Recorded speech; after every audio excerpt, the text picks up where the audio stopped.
Meow meow. Hello. Hello. Doodle can hear me now.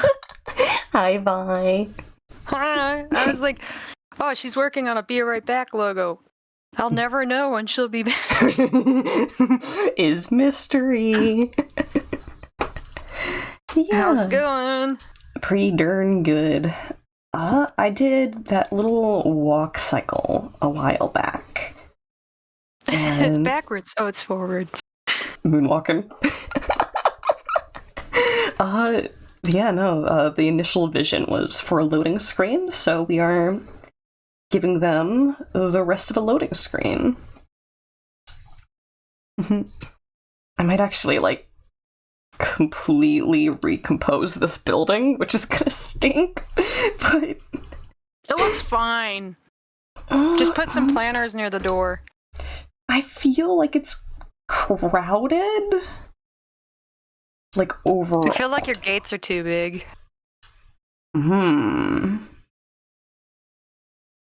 Interesting, okay. I'm resistant to changing that because the gate took forever, but you're probably right. Oh, I get it. Yeah. Oh. You can't just resize it because it's pixels, isn't it? Exactly. Shit. Is that you get little crunchies. For me, though, I think the biggest thing is having overlap of the characters with a lot of the windows.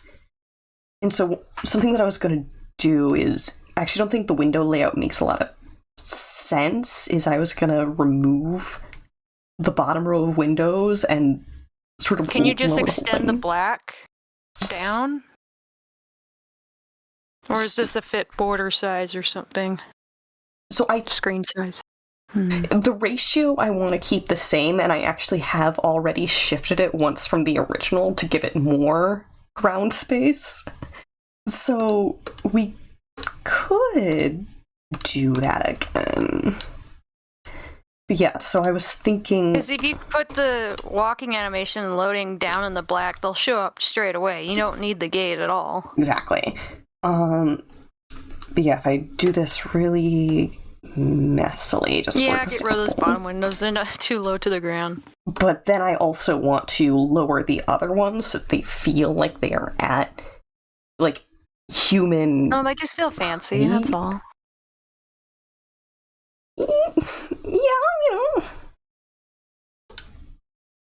Which also means doing a recomposite on the glow that I have going on, but that's fine. I just erase the glow, too.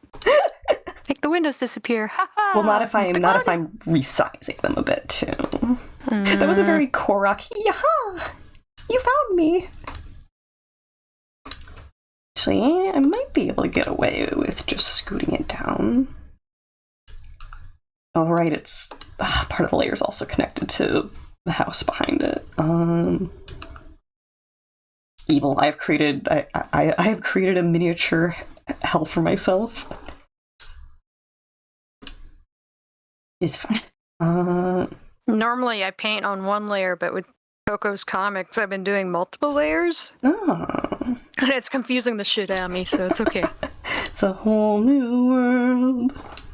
I'm like, which layer is the lines? Oh, I merged it with the color layers. Oh, dear. So if I just pretend for now, just use my imagination.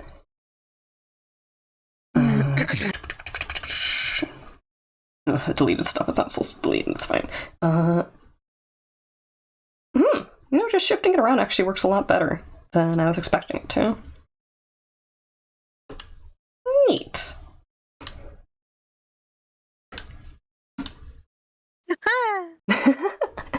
Also, I noticed Crab is in with the other VC, and the status is one of us could be an owl.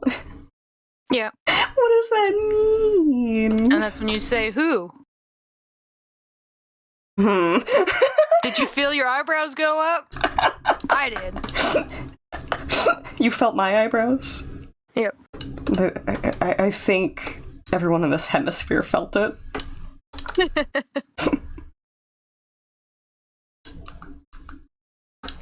Okay. Well, she might be Recomposite. wanting to stream the Northern Journey game, but that one has a lot of insects and spiders in it, so it might not be safe to stream. Oh.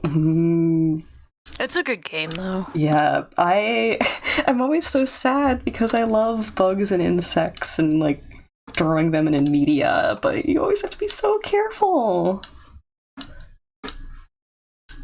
It is polite and good, but breaks my heart a little bit.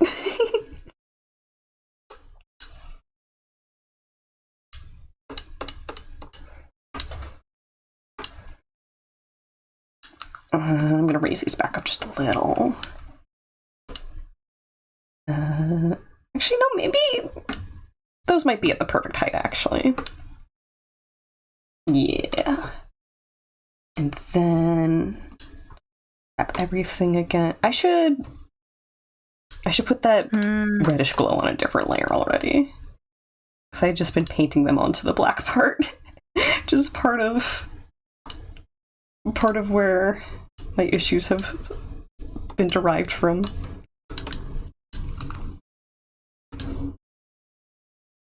I just get rid of them. Okay, so that's obviously very much too... yeah. I'm trying to make red brick ground, and it's... it doesn't look like red brick, it just looks like pink. Yeah, no, the red on brick is always really specific.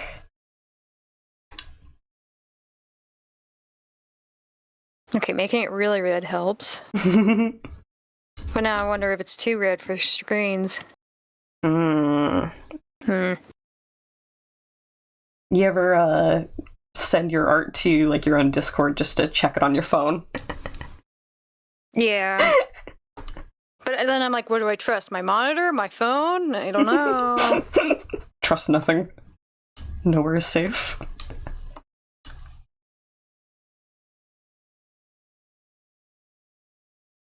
I might change the shape of the front balcony a little bit, too. Evil indecisions.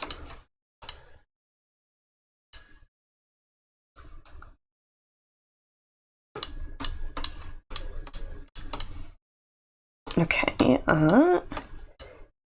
new layer. Gonna pull up our ruler.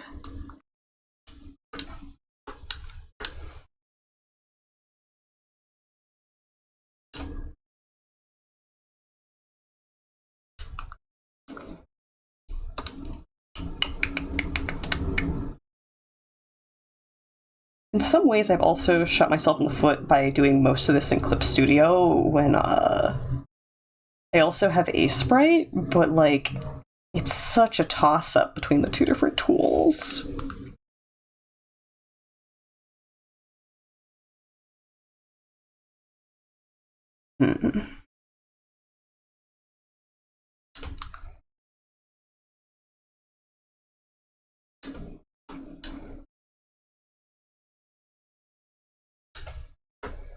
Goodness, these don't even line up perfectly.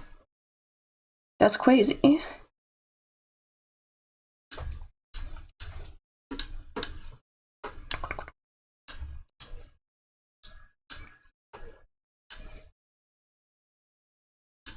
I didn't even ask. How's your day going? Good. Good.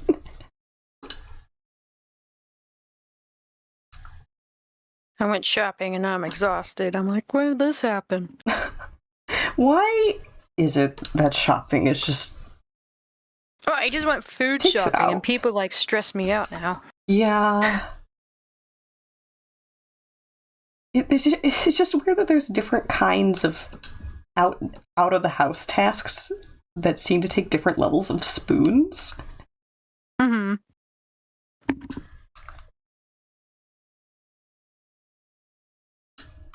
I want to, like, study it. How? Why? What categories are the most common for people being like, oh, yuck? I think there's a difference between hobbies and there's a difference between errands. True. As a hobby, I love going for hikes. But for some reason, hiking through a shopping mall. So much fun. Can't necessarily even call it like sensory overload either, because like, there's usually a lot going on a forest. On a forest in a forest. I can speak good.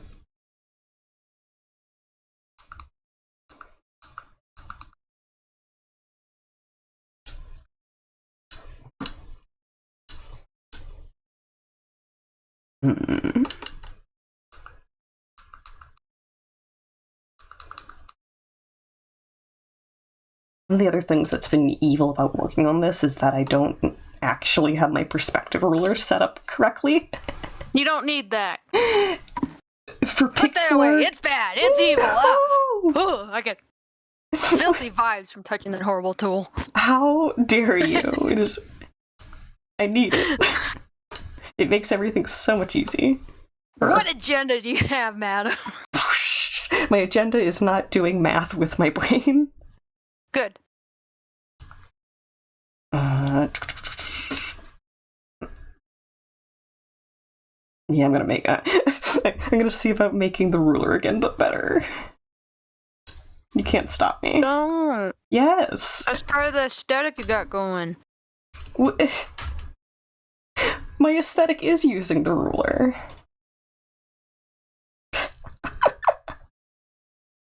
Ruler is not enemy. Ruler is friend. I always live by. There's no straight lines in nature.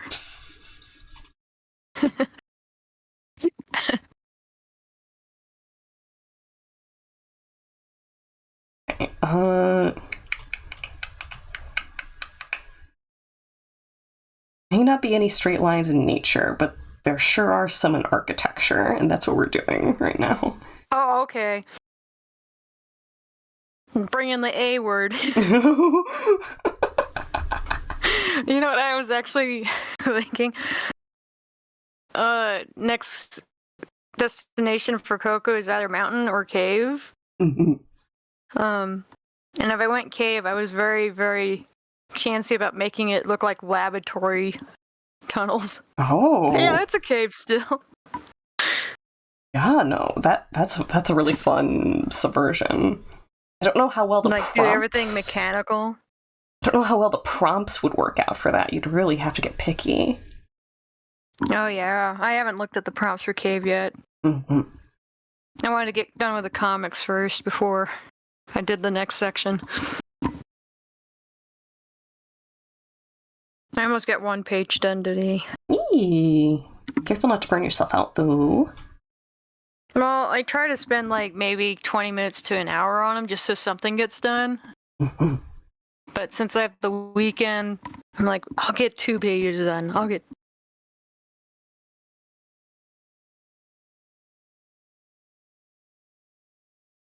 So I spent like all of yesterday just chewing through Witch Hat Altair books my sister got me for Christmas. Ooh. And I'll reread them again and actually look at them. Mm-hmm. I'm like, how is this person just got hundreds of pages done? And I'm like, well, wait, they don't color them. True. True. So now, like, part of me is very tempted to do like 1 or 2 pages where it is just straight black and white, pen work. Because that's something I am severely lacking on. Look at you with your tools. Supposedly this is the horizon, and I do not know why it is not... Crooked? Yeah. What part of this? Oh, you. That one. Okay. Okay, then this should help me. You almost got 2D perspective going on instead of 1D. Yeah. 1 point. It's like 1 point, but also with the 3rd point that you would need for 3 point. Yeah. 3 points difficult. I think this will service what I want it to do. And if not, I will explode into a ball of fire. And it will be glorious. Oof.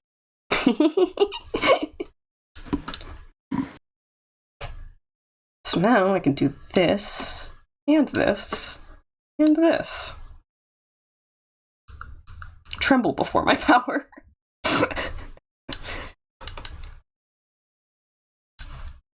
Okay, those don't need. This. Yes. Oh.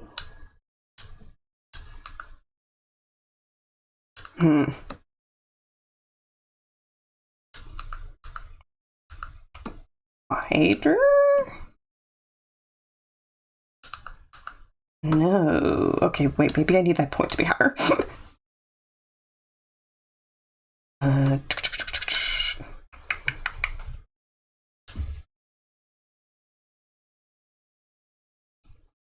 Preemptively put that seam there.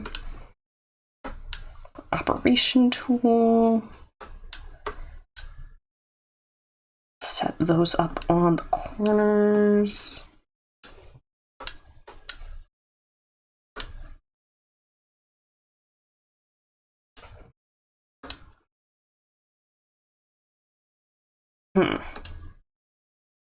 Orange or pink? Are these for bricks again? Highlights. Highlights for brick? The whole panel.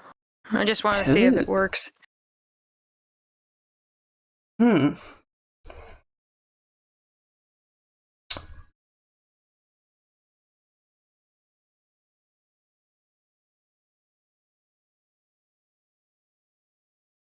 I'll try it both ways. Find out. Fuck. I vote orange because it's closer to yellow, and lots of light tends to err on the side of yellow. Okay, that horizon line is crazy, but I guess we're gonna go with it.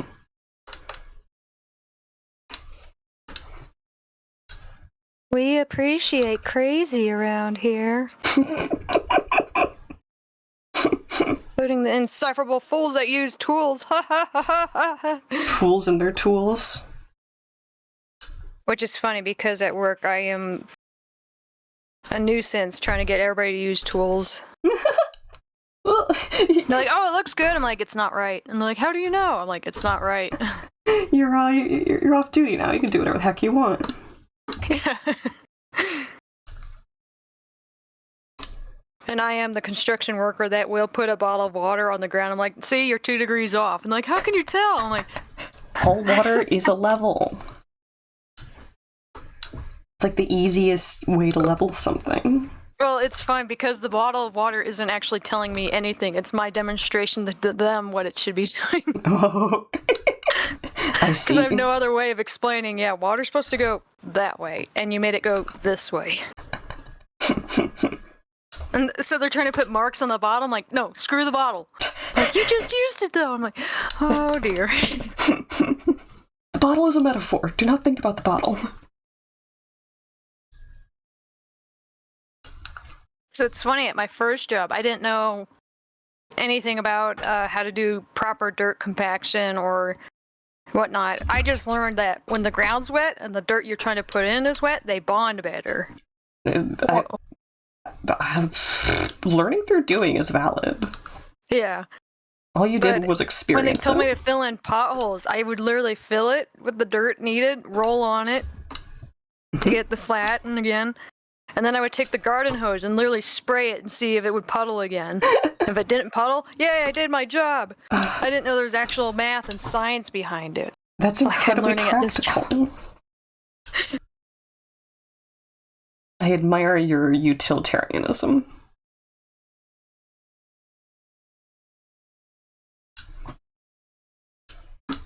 Okay, that can be filled.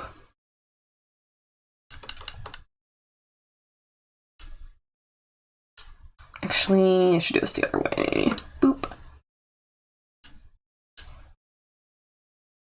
when you tell me to use tools while drawing, I'm like, oh. When I use tools all day at work. That actually probably could be related. The ruler makes sense, but I still haven't figured out how to make it work proper. Because usually what I try to draw is too complicated for how I want to use it. Like how to make the ruler work for me. I don't know how to make it do it. You do a lot of organic drawing. I think that is a big facet. I should try mechanics. I do not like drawing mechanical stuff at all. And somehow I keep ending up with commissions drawing for little robots. Yeah. At least it's fantasy Mechanica stuff. So were you mimicking me? Yeah. It's fun. I already sound baby enough on my own. I don't need help. Well, I tried making a baby noise earlier because my sister had a tiny wrench in the back of her Jeep. And I'm like, oh, look at the little winch. Oh, I said it proper.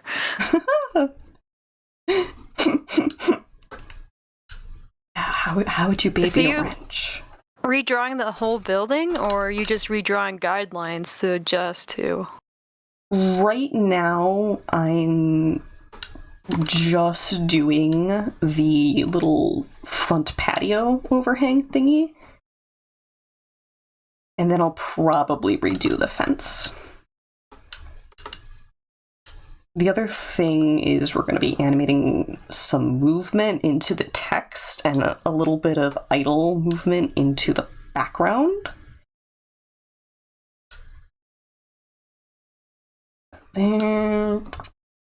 Boop.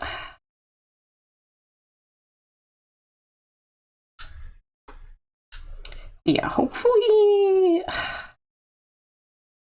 In my mind, the bigger fence implies that you're right up against the fence, and the house is a little farther away, but I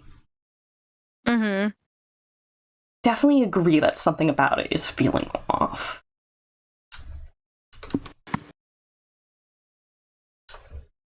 Okay, so those are guides for the pillars. Also, Wong's in chat. Hi. Hey, bird.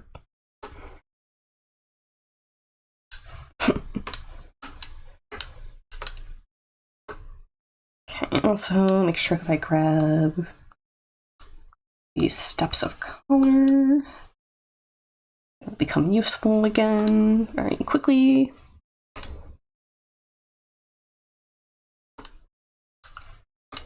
Is the building important to someone's storyline? Or are you just using it as an aesthetic? It was requested by the commissioner. Ah. But not given any further details. I must admit that there is a level at which I am just being incredibly anal about it. That is not at all outside of my character to... Not a bad thing. to be over-rotting this.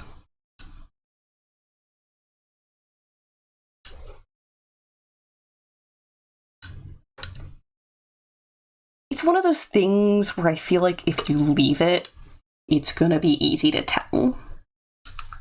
Yeah. There's a lot of ways that you can get away with simplicity and ease with organic stuff, but if you have obvious errors in architecture...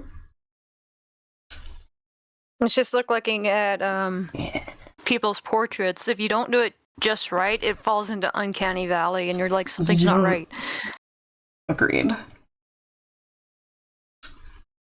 In this case, it's like anyone who has 2 seconds of interest in buildings will go, oh, what were you doing? Well, I kind of like what you had going because it definitely reminded me strongly of like 90s title screens. Yeah. You know. Most of that spirit, actually I'd say all of that spirit is going to stay intact. It's just refining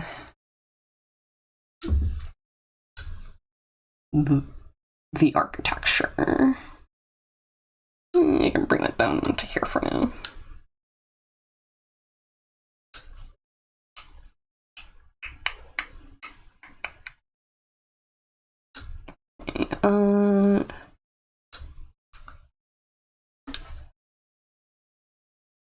Use the dark red for now.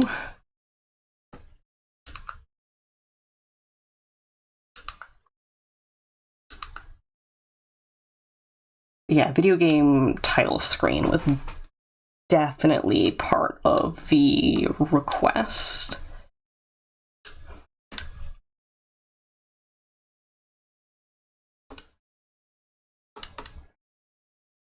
Okay,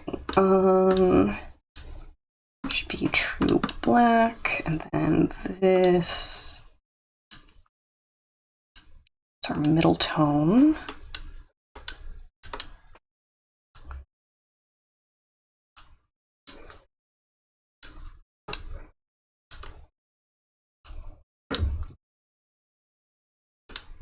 I can make that medium orange for now.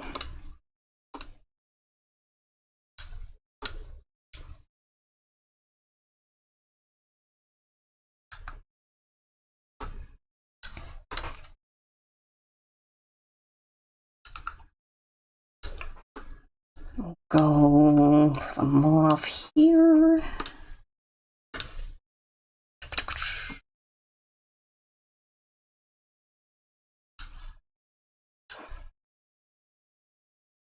Whoop.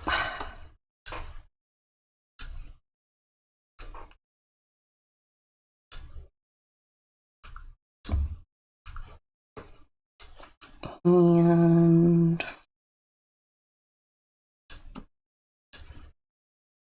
I start about halfway through the pillar. I think that should help let it appear like there's a shadow being cast from it.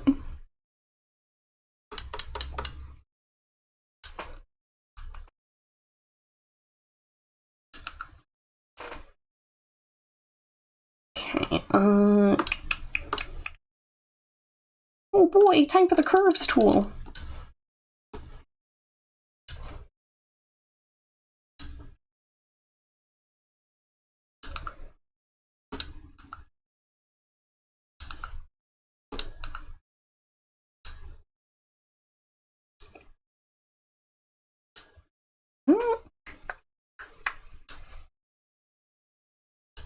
That's just about as appropriate as any in terms of placement for that.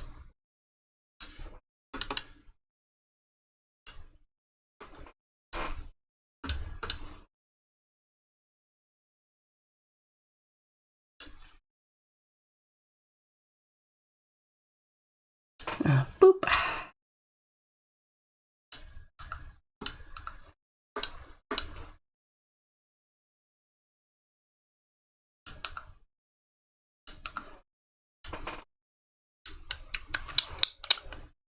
I'm gonna want to hide the ruler here.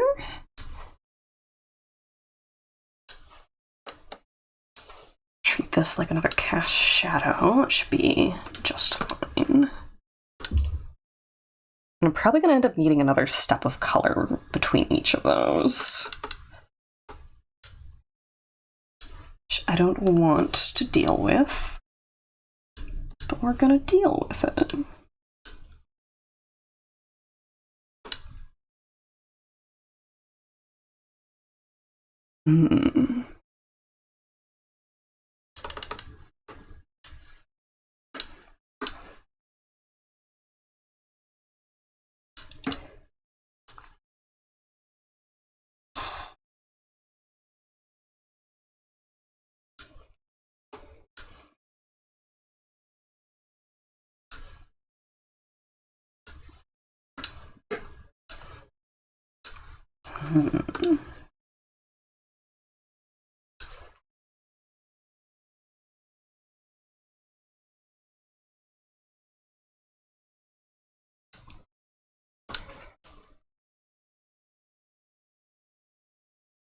Okay, I think that'll be an improvement, and then I need to go back and get rid of the original balcony in its entirety.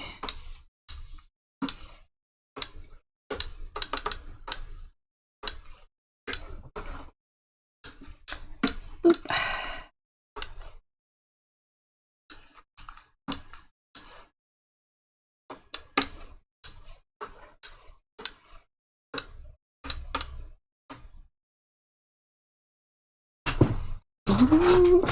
Yes, okay. So if I compare this to the other mansion, the overhang starts way lower on the building, which is a lot more appropriate for the window placement. And that also helps it feel bigger. That looks better. I guess your perspective tools are useful. Ooh, hold on. The spacing of the windows. Disrespect your tools. Beat the devil out of them. A little bit of column A, a little bit of column B. It's good to remind your tools. It's good to remind your tools that you're the boss. Hold on. I can literally just duplicate one side of these windows and be done with it. Yeah, there you go. That's an option. Big brain moment. Not making fun of you. It feels really good when you find things like that. Yeah. Abso-freaking-lutely. And that will fix part of my spacing issue.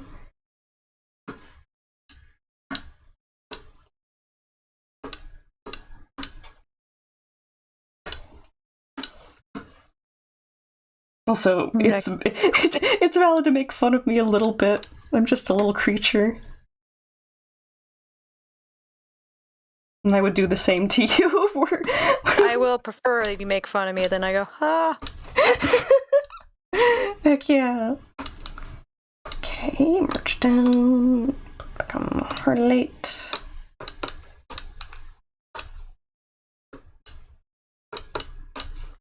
And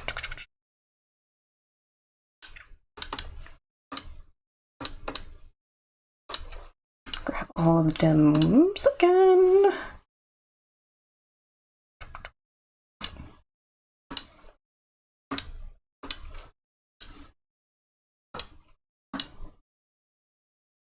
I wonder how people who can't take humor pointed at themselves, like how they get through their day. Defensive.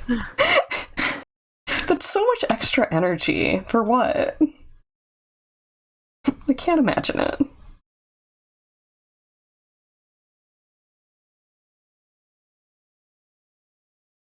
Okay. I wonder if it'd feel better if I were to recycle some of the colors that appear from the windows. Wow. So this entire time my quick save has not been working. Oh. Oh no. Don't like that. I've been hitting F5, not regular 5. Okay.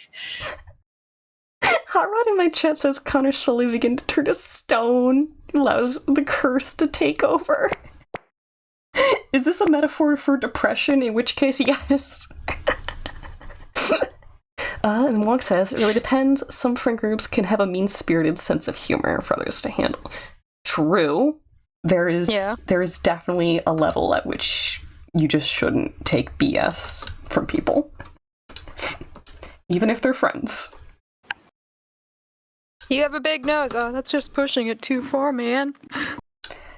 I like the principle that I've seen before, which is you shouldn't make a comment about someone's body or about their whole person in any capacity if they cannot alter it within 5 minutes. Yeah. I learned about that lesson. The hard way? I'm like, wow, it makes a lot more sense now. Did you learn it the hard way?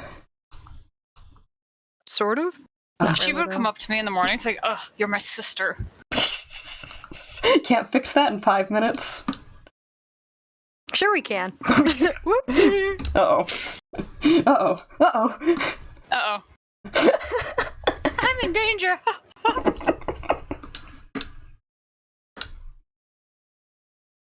yeah, if I put another step of color between those transitions, we should be kosher. Albert said, some people are just constantly depressed. You just make it look like you're not. Yeah. Making it to make it is genuinely a valid strategy. It's kind of like the principle of you just shouldn't say nasty things about yourself because you're reinforcing the habit that it's okay for you to do that stuff. That's a good way of putting it. Yeah. I had a very, very big depressive stint around middle school, and it took years for me to fix my internal monologue because it was so hyper-aggressive towards myself. Like, there's a point where you're just being your own abuser at that point.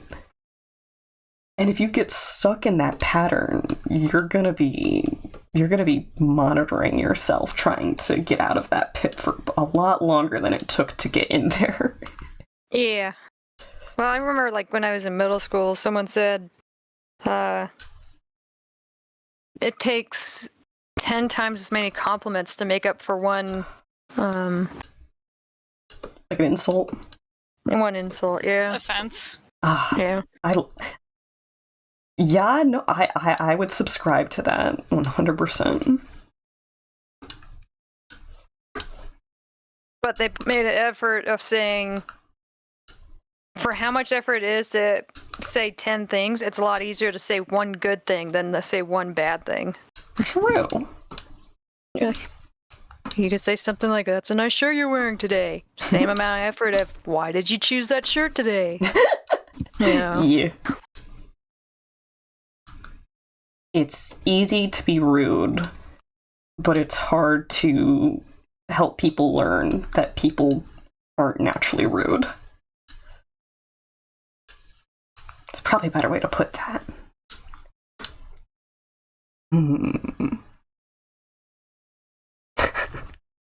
Bro says, well, that's why the other voices in my head had duct tape.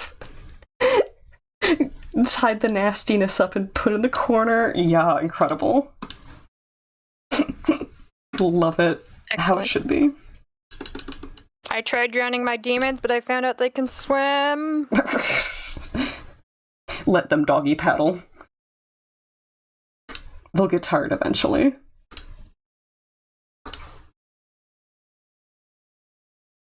Okay, I think a little bit of hatching here will help too. Because you can only add so many colors into a gradient before it's like, a lot of bonus colors. One very small feature. I know there's some pixel programs out there that already have, like, cross-hatching brushes. Like, Yeah. oh my god. In my case, I very specifically sought out and downloaded a set that mimics the brushes from the Nintendo Flipnote. Oh. Yeah, no, there's a whole bunch that are just straight up fantastic for dithering. Okay. They've serviced me very well.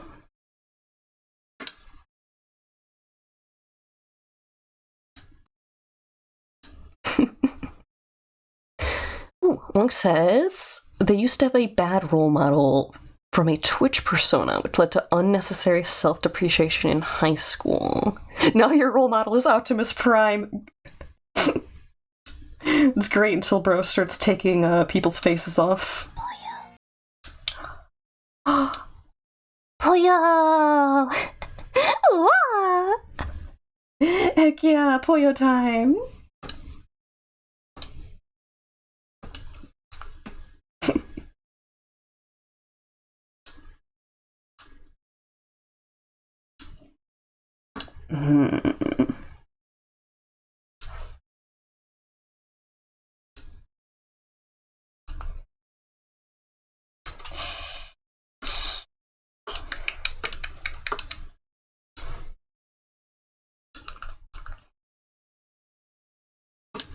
deciding if I need to raise the center of this glow.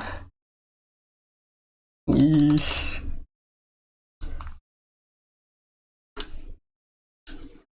Maybe not. I think I can get away with leaving it where it is.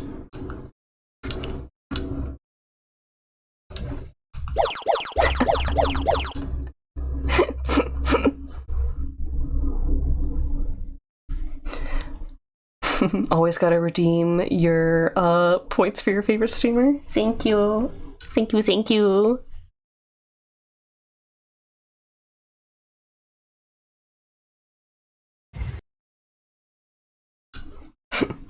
Then Wong said, "Your face is my right as a sentient being."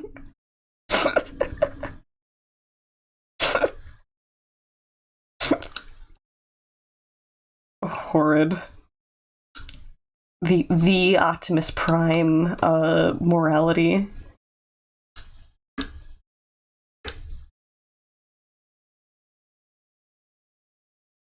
This feels lopsided, but I'm gonna make myself not mess with it anymore. It's done. I'm not messing with it again.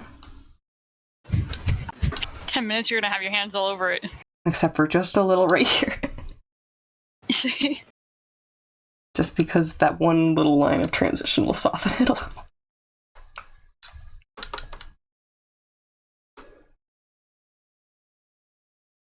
And yeah, I like it. I think if I use just a couple of the transition colors here,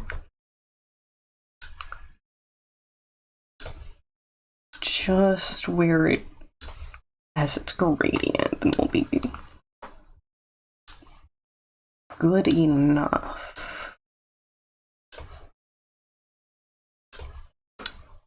Oh, I forgot someone's lower half. Oh dear. I'll just put feet. Happens to the best of us.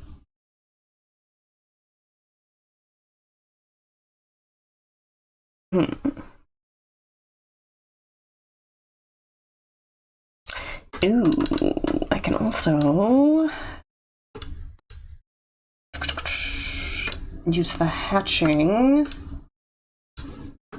down here, where this dithers off into darkness.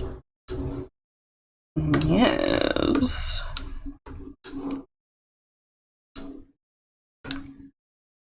Good.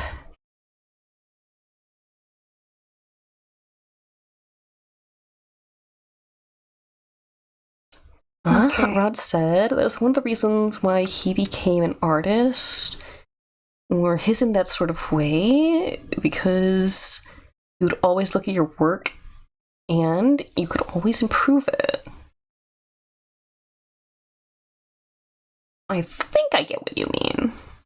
But yeah, part of being any sort of artist, in any sense, like anything that you create, you're going to look at it and you're going to see a dozen more flaws than any person who's receiving your art is going to.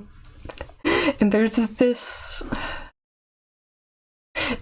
level at which your ability to know when something can be improved and your level of skill as a person, they kind of take turns chasing each other. Where your eye for the art is going to suddenly leap forward and you're going to feel like your art's horrible. Until you suddenly have like a renaissance moment.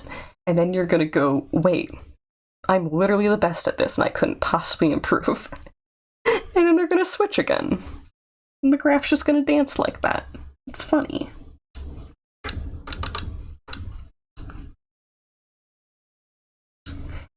Mm-hmm.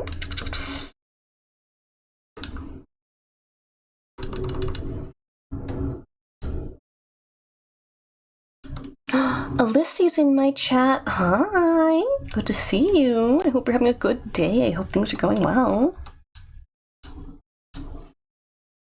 Also, Crab. How are you today? Good. Heck yeah. Better than V was yesterday. Haha. What happened? I think a small case of food poisoning. Ew. It's called Let's Not Question Anything in Canned Food Ever Again. Just don't eat it. I mean, we've been having a lot of recalls lately. Like, we're just in an era right now where things are not regulated enough, and I know exactly which president to blame that about, but don't need to say too much more on that.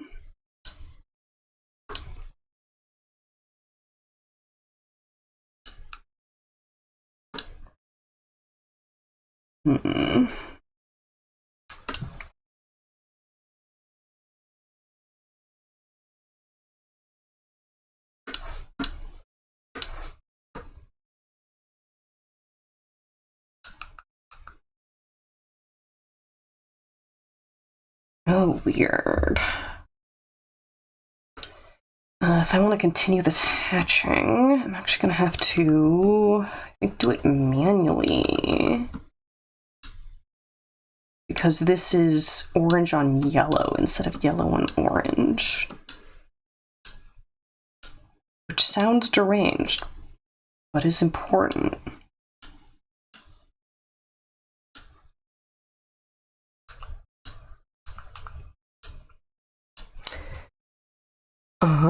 Wong says, you have a similar case where you may have consumed some hot chocolate mix that's a few years old. That's not a regulation issue, that's a you issue.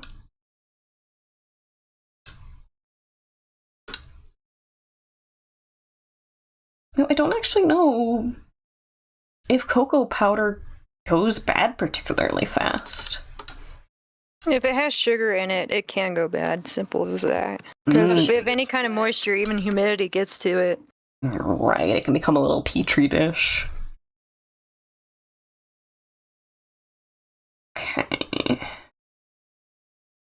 Theoretically, this building is good enough. So, let's name this one Mansion Old, just in case we want to keep it.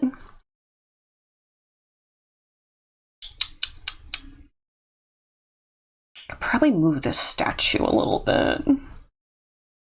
She's very close to the window. She looks like she's to the side of the house. Yeah. Not so much to the front. Yeah, that's better. Literally staring into the building like, hi.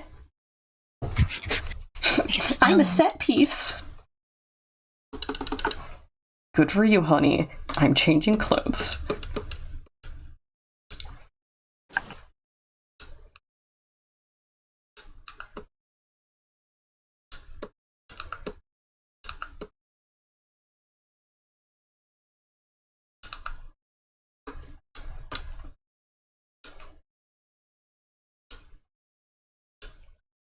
Okay.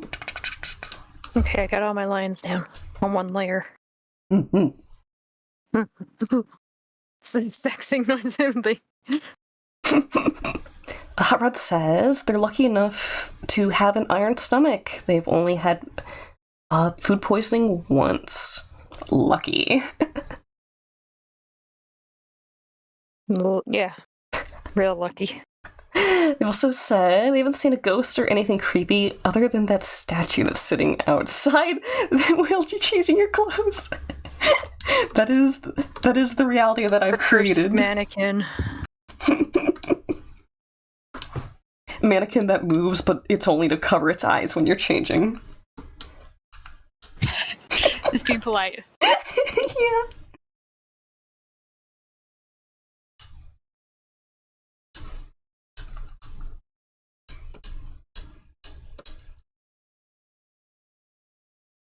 Okay, I could probably add a highlight up here in this bosomy area. Maybe just a bit across here.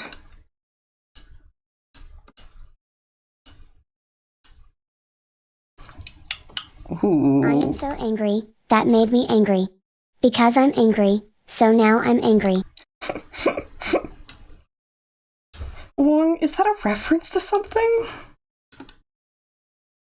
If so, I am not familiar with it.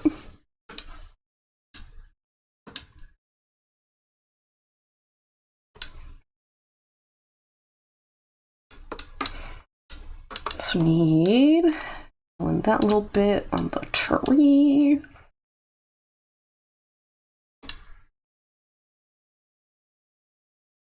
I should probably fix up some of these stray pixels.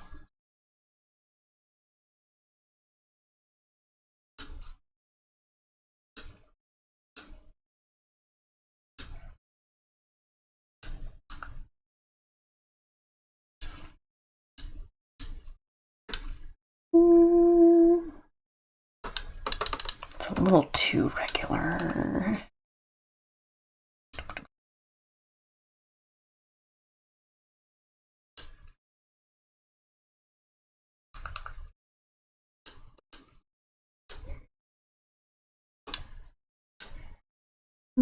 Yes. Ooh, one wants to know what the current soundtrack is. This is definitely a Terraria song. Let me pull up which one. This Terraria soundtrack item is called Underground. I have Terraria, but for some reason, I'm super resistant to starting it and learning it. It's not easy. It'll happen. It is and it isn't. It will happen at some point. I just don't know. I was so upset with the beginning. I haven't played it since. What's happening at some point? I didn't know how to make the background walls. Like I can only select the front. And so I was like, build a house. I'm like, I can't. It's saying I haven't put any walls down. Yeah, if you're like, if it doesn't explain some of the basic functionality to you, like any game, if any game doesn't explain basic functions to you, it just becomes frustrating.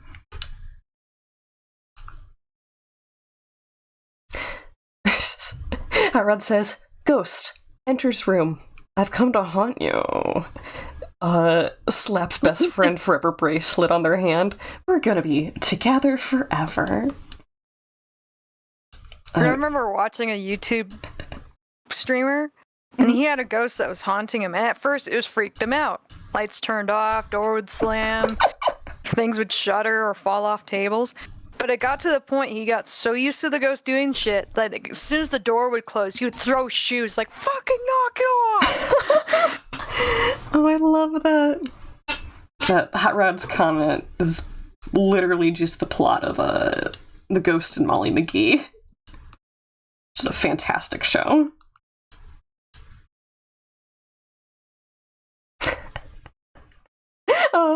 Wong says that I am just like them with the ability to resist recommended media.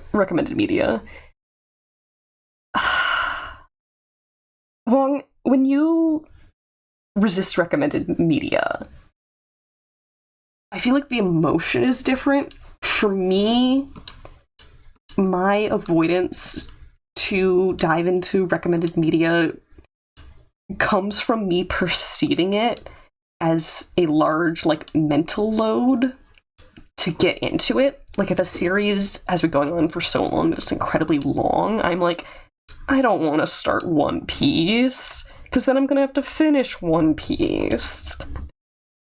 I don't want to learn Terraria. The learning curve is going to be crazy. Whereas, I had to stop with Terraria because I was trying to collect one trinket, and it's like endgame trinket. Ooh. But in order to get there, you have to combine other trinkets together. So it, like a tier list where it would all funnel down to certain items. Ooh. So and one of the trinkets I needed to get for this was only available on another map. So it would literally mean I would have to start over on another map just to find one trinket. No, at that point, that's where I gave up. I drew the line. I was like, no. At that point, it's asking you to play the whole game for one thing. Yeah. Aww. And supposedly the idea was that it was like a Pokemon Red and Blue. You would have players from other maps, the other side. come visit you and give you your trinket. And you're like, wow, I have 4 of those on my map. Let's trade. That's cute, except for people who are too shy to hassle others into playing games with them. Yeah. So it wasn't a big deal. It was just literally 1 trinket. But that's where I was just like, I'm done playing the game for now. Mm-hmm. I got to the end boss. I was going to beat it, and I didn't. And now if I tried to pick it up again, I would have to start over to go, what was I doing? Yeah. I very much get it. Spencer just hopped in. They said, ooh, pretty mansion. Yeah, definitely not full of ghosts in any way. There's a Curio and a Fresh. Is Fresh still out on her adventure?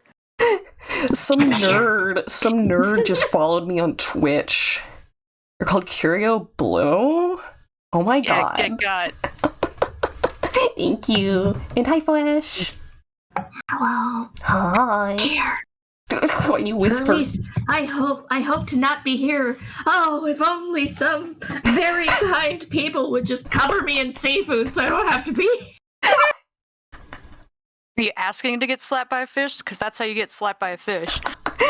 What kind of fish? Yes. Is it a tasty fish? It has to or be is it... seafood, so... Yeah. Well, no. But you see, like, if I get slapped by a tuna, that's delicious. Technically, if you're paying attention, any food hitting you is seafood. I gotta... Try not to be selfish. Also, The crab legs hit crab. True. I shave. Ooh, Hot Rod said hi, Fresh. yes. There is a difference between a crusty bus station and a busty crustacean. True. You're saving up for art. That's nice. Yeah. At 10,000 points, people can make me drop everything to doodle something in MS Paint for 15 minutes. Oh. Yeah. Well, what if I was evil and said that I would give you art if you did stuff thingy-majiggy? I also draw. Well, you're not the streamer. That's and true. I can't stop you. I don't have Twitch currency, otherwise I would force you to stop everything every 15 minutes. Oh my god. Commercial break! Commercial break! Points are acquired through viewership instead of, like, bits, which are money. But yeah, you do have to be, like, logged in and, like, following the person to have the free points. Yep. And normally, this is about where I would be a silly and activate snack spams, but I have to wait for a bit before I can do that, so. Nah. Don't you hit me? Hurting your mother. Did you say praise your mother? No, I said you're hurting your mother. Oh. Oh, Hot Shot of Mexican to 100%. Fresh, look at you done! You made them spend $1. Thank you, Hot Rod. I hope you're taking care of yourself first and foremost. Okay, yeah, we're gonna be redrawing this fence for sure. All that work. This is Make just sure how the it goes. other side is greener. I see. I may add some little bushes between the fence and the windows too to help block out the character walk cycle. May happen. For now. Stuck in ad hell, so I can't see how covered I am at the moment, but once I get out of ad hell. Yeah, no, you're totally non-visible.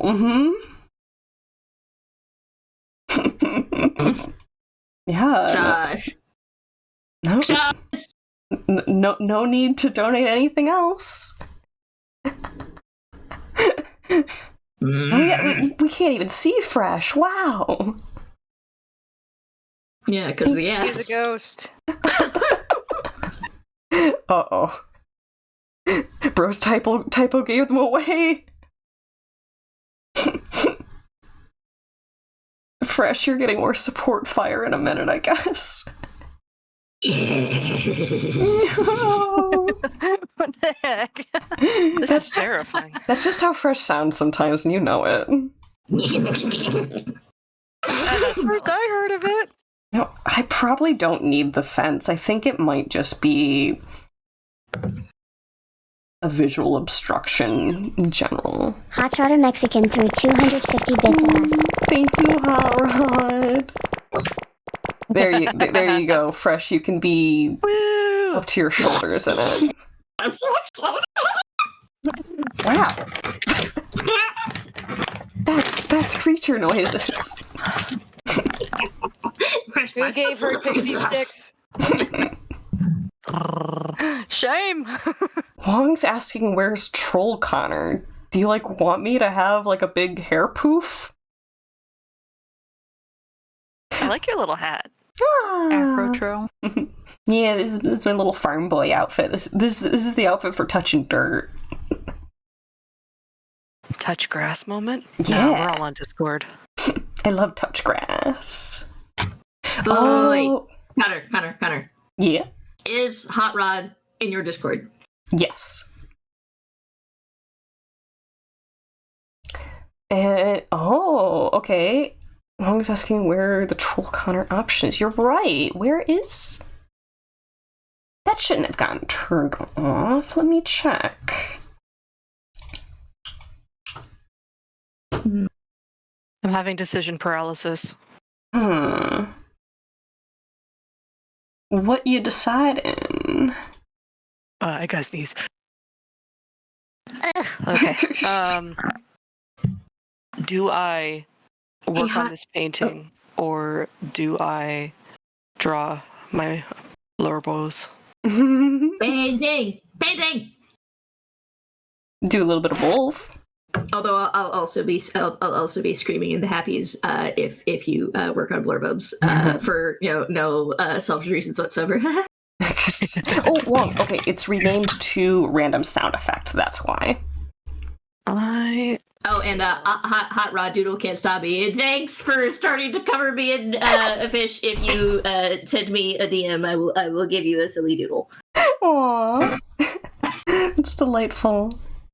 I renamed it from Troll Connor to random sound effect because all of the triggers, all of the sound effects, or all of the events that had sound effect triggers, they used to be done manually by me. So all the outfit changes, I would have to input a manual keystroke, but there's been some tech upgrades. So they're not necessarily making me look up and go, oh no, I have to do the thing anymore. And then finding out that it was a random sound effect. So it's there in spirit, but not necessarily there in the function of making me go, uh-oh, I have to do a thing. Although once I pick a sound effect for the MS Paint redeems, that will be a sound effect where I'm like, uh-oh, I have to do a manual thing. So that might technically come back in spirit. Okay, if I'm gonna get rid of the fence, I can at least steal the darker purple from it before we move on. That can help me dither the shading on this statue. It's actually very similar to the sky color. Still useful. Yeah, Carrie, I was super excited because at one point Doodle and I were playing It Takes Two, and chat managed to almost completely cover the entire screen in snacks, and it was amazing. I love that. There was no point of being live at that point. No one could see anything. Yes, but you failed to realize how delicious it was. Just joy. I'm working on painting for a little bit, and then I work on the blorbos. Heck yeah. Yeah, they also managed to completely cover one of my Hollow Knight streams, if I recall correctly. and Dredge. Doodle Discord. I keep forgetting that I have Hollow Knight because it was gifted to me. Oh, have you done a playthrough of it? Nope. In my opinion, it is a fantastic love letter to Metroidvanias with amazing art and sound design. So, big recommend. Ooh. And if when you do start playing it, I would happily watch if you streamed it.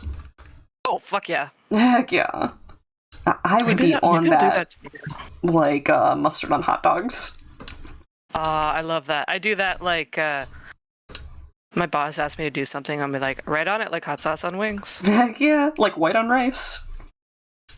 Yeah. Actually, I saw that one on Google. On it like white on rice, and it has never left me.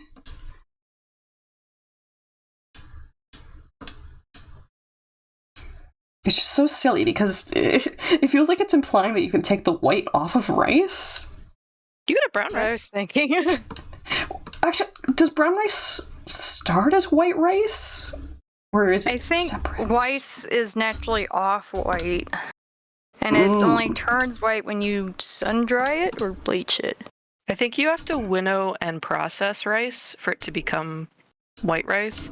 Because wild rice is a big thing here. It's also known as menumen. So technically it's brown on rice and they take the brown off of it. It should be the inverse. I think so. Overthinking this immensely. Isn't that what we do, though? Ideally, yes.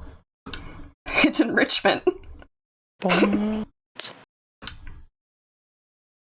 Fresh, I'm gonna make a playlist for প্ৰভۆdn, and all it's gonna be is the Dropkick Murphys. Which is funny. Murphys? And why are they drop kicking? You've never heard the... well, it's funny because প্ৰভۆdn is Scottish, but they're an Irish rock band. They do a lot of like traditional instruments incorporated into it. They're quite good. It's a fantastic name in general. Yeah. I might have heard them, but I'm also like, all right, story time. I had an ex who really liked music. Okay. And he said, "Oh yeah, no, your dad recommended me an album, and it's called the Dandy Warhols. Have you ever heard of them?" And I said, "No, but that's really funny because like Andy Warhol, but it's Dandy. That's cute." So he started playing the album in my car, and I knew all the words to all the songs, but I had no idea who the band was. You just osmosed it. I'm just really, really bad with names. Hey, that's okay. My ex played the Bee Gees on repeat. I hate disco. I'm sorry. But he also played Collective Soul on repeat, the same 8 songs, and now I can't listen to them. Understandable. I'm like, nope. Never again. But then there's like this one song that I've been obsessed with from the recent season of Arcane that I've been playing like on repeat because it's stuck in my brain. But I also really like the artist who did it anyway. So I was like, yay, new music from them. There's something so uniquely neurodivergent about listening to the same song on repeat for 50 days in a row. That was weird.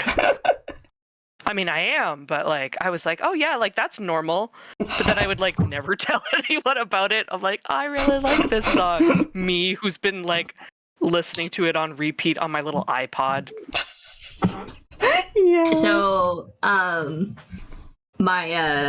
my sister, whenever she likes a song, she will listen to that song ad nauseum and look at new facts about that song and find out all the things about that song. And every once in a while, when she has that sort of thing, I'll learn the words to that song. Just, because she listens to the same things over and over again. But there was one song that was a patter song And for those of you who don't know what a patter song is, a patter song is usually the name of a song in a musical where the person who is singing it doesn't actually have to sing a large variety of notes, and it also is generally very rapid fire. So one of the most famous patter songs out there is "I'm the very modern image of a modern major general." Yes. And so the song that she was interested in, or that she was having, is a type of patter song. It is known as "I Am Not Getting Married Today," and it is about a woman who is about to get married and is freaking out. Understandable. Been there. Right. And so as a fun little I learned the words to that patter song. Hot Shot Mexican Fresh. through 250 bits at us. Fresh the Reckoning. Yay! Fresh the Reckoning. Delicious. Thank you. Thank you. Oh my god. You're feral. Good grief. You've got some tuna and some lobster tail and some fried shrimp and oysters. Of course I'm feral. You and me destroying a seafood buffet, kicked out within a half hour. Well, can we do that one day? Can we just go to a seafood buffet? Oh, heck Yes. yeah. But it would have to be near the ocean because seafood buffets inland is a terrible idea. Yes. Yeah, you live near the ocean. BRB, Yeah. rapidly approaching your destination. I would actually recommend more like Baton Rouge or New Orleans, that kind of thing. TBH. BRB on my way to Narlands. But yeah, if you want to visit, we can go together. It'd be fun. Would you guys like to hear me attempt this patter song? Be Yes, my please. guest. Okay, I don't. It's been a while, so I've forgotten some of the words, but it's okay. That's what the internet is for. The internet That is says, really, for some really reason, great. it's nice to keep falling more to the left side of the screen than to the right, and not covering Fresh. No. It's a conspiracy. I'm keeping it from them. That's different than the Narlands, which is just Australia. Are you guys ready? I'm primed. Okay. Part of me is everybody here, because if everybody's here, I'd like to thank you all for coming to the wedding. I'd appreciate you going even more. I mean, you must have better things to do, but not a word to Paul. Remember, Paul, he's the man I'm going to marry, but I'm not, because I wouldn't ruin everything, as wonderful as he is. But I thank you all for the gifts and the flowers. Thank you all, but it's back to the showers. And don't tell Paul, but I'm not getting married today. Listen, everybody, look, I don't know what you're waiting for. Wedding? What's a wedding? It's a prehistoric ritual where everybody promises fidelity forever, which is maybe the most horrifying word I've ever heard of, which is followed by a honeymoon when suddenly he'll realize that he's settled with a nut and wants to kill me, which he should. So thanks a bunch, but I'm not getting married. Go to have lunch, but I'm not getting married. You've been grand, but I'm not getting married. Don't just stand there. I'm not getting married. And don't tell Paul, but I'm not getting married today.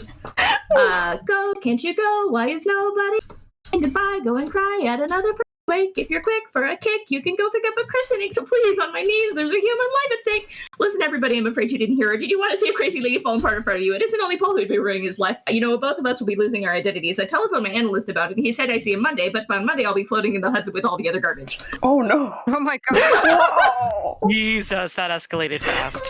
Yeah, no, as I said, like, the song, she is just constantly losing her shit. Yeah, like, girl. But my sister says that her favorite part is there's like a couple of more lyrics, and I did skip all of like the actual singing part. But at the very end, she goes,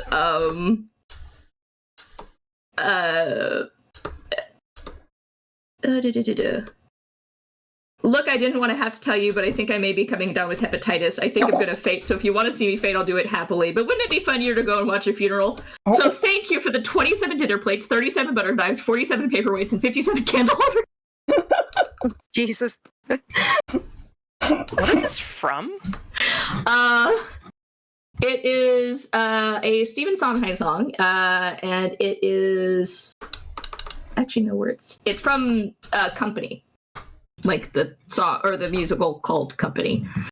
Haven't seen it. Sounds fantastic. Like the only patter song I could think of is the fly on a log in a bog. I don't remember the words. A hole with the fish at the bottom of the sea? Maybe. Or something like that. Man, now I'm There's starting to probably think. so many alterations to it, but it's the same. Are you talking melody? about Rattling Bog? Bog down in the valley of rare bog, Rattling Bog, Yeah. way down in the... That one. is an Irish drinking song, actually. Oh, so it's not a patter song. I think it deeply precedes it, not that it doesn't necessarily, not count as one. But yes, thank you all for listening to me literally rattle off. Beautiful. They invented they invented rapping for white people. Actually, Yeah? if you think about it, rapping is just patter songs. Just depends on which one came first, I'm in my gonna opinion. go see myself out. Sorry for that. Fantastic. Anyway. Well, it's just like a lot of countries devolved into acoustic rap. I wonder if there's, Is acoustic rap just beatboxing? You're so right. Yeah? I heard something hit the desk. Yeah. And I was like, Oh, that's actually me. I'm Fresh I'm passed out. splitting pills. Fresh passed out. I made Fresh get her medication. No, I realized that I made a mistake and I'm fixing it. So don't worry about it. It's fine. Tax season. Story of my life. Yeah, no, we're playing with ADHD medication. Don't worry about it. Oh, yes. That's I what love it's how for. it's like, yeah, it's like, here, you can't regulate certain things properly. Let's microdose meth. I'm released. Somehow it works. Yeah, Or do what Kin does. Actually, don't do what Kin does. Should I ask? I have a bunch of 300 milligrams, and I need to split it into 150. So that's what I would be doing. And I'm sorry for all the mess. Makes sense. What happens if you take too much of your ADHD medication? I don't know. I've never done it before. You go from Let's 80. not find out today. Let's not find out. Period. You go from ADHD to 160 HD. I don't know what ADHD or what HD is, but my doctor says I got 80 of them. Get more vaccines. I'm unstoppable. Collecting each and every one of the COVID vaccines. I got Pfizer. I got I got. And soon I'll have Gotta them catch 'em all. all. Oh god, that would be like a really twisted version of a game where you're trying to catch all the diseases. Oh. That's both terrifying and hilarious. Could you imagine on game, but you just made all like little cartoon versions of all the viruses? Don't tempt me. Do it. Sure, there's one out there. I'm a bad influence though. Don't listen to me. Lissy says, "Don't people abuse ADHD meds? Isn't that a thing?" I think every medication inevitably gets abused in some way. It's just a question of how. That's very true. It's just a question of how dangerous it is, you know. Yep. I admittedly, is it okay if I talk about my meds? As long as you feel safe to do so. Oh, yeah, it's fine. Because, all right, I'll be real. If for those of you who've seen me around this stream at all, I know it's very, very hard to tell, but I have some pretty hardcore ADHD. So I'm not like super medicated, or I've been unmedicated for a while. But a while ago, like maybe a year and a half, I was on meds for my ADHD. And I ended up getting switched around to a bunch of different medications. But the first one that I was on, and the one that I liked that had the least amount of side effects, and that I was on the longest, I kept getting an overflow or an overstock of how many pills that I had. Ooh. So I am on bupropion. Math is happening. Please hold. And I can never remember the name of it. And I did not realize that bupropion is actually just a substitute for Wellbutrin. Oh. I was like, I learned things today. Wait, was that information that I wanted to know? was me finding out that what I was on for anxiety is just a Prozac generic, and I'm like, the thing they just throw out to make anything disappear. Oh. Not even in, like, an efficient way. They just go, you should just try this. This is the default thing to try. And then if something's wrong with that, then we'll try other things. Yeah. Spirolectone. That's a lot easier to say.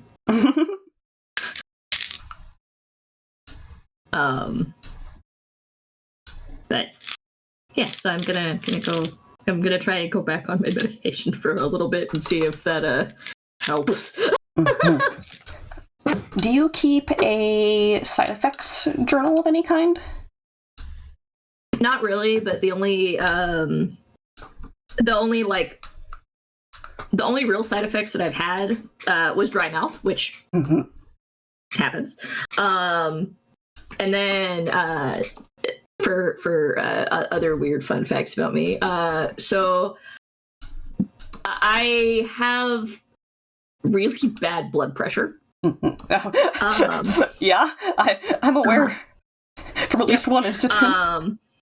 Yeah, and y'all have probably felt this thing before. Whenever you're lying down and you stand up too suddenly and get lightheaded, right? Yeah. Mm-hmm. So that's a general thing that happens with some of the vertigos. Yeah. But there's another thing that happens sometimes, which is whenever I'm sitting or laying down, I feel like I'm slowly sliding on an ice surface. That's the best way I can think to describe it. Obviously, it's the reason I say ice is not because it's cold. It's just that's about how much traction I feel like I have. But I'm not moving.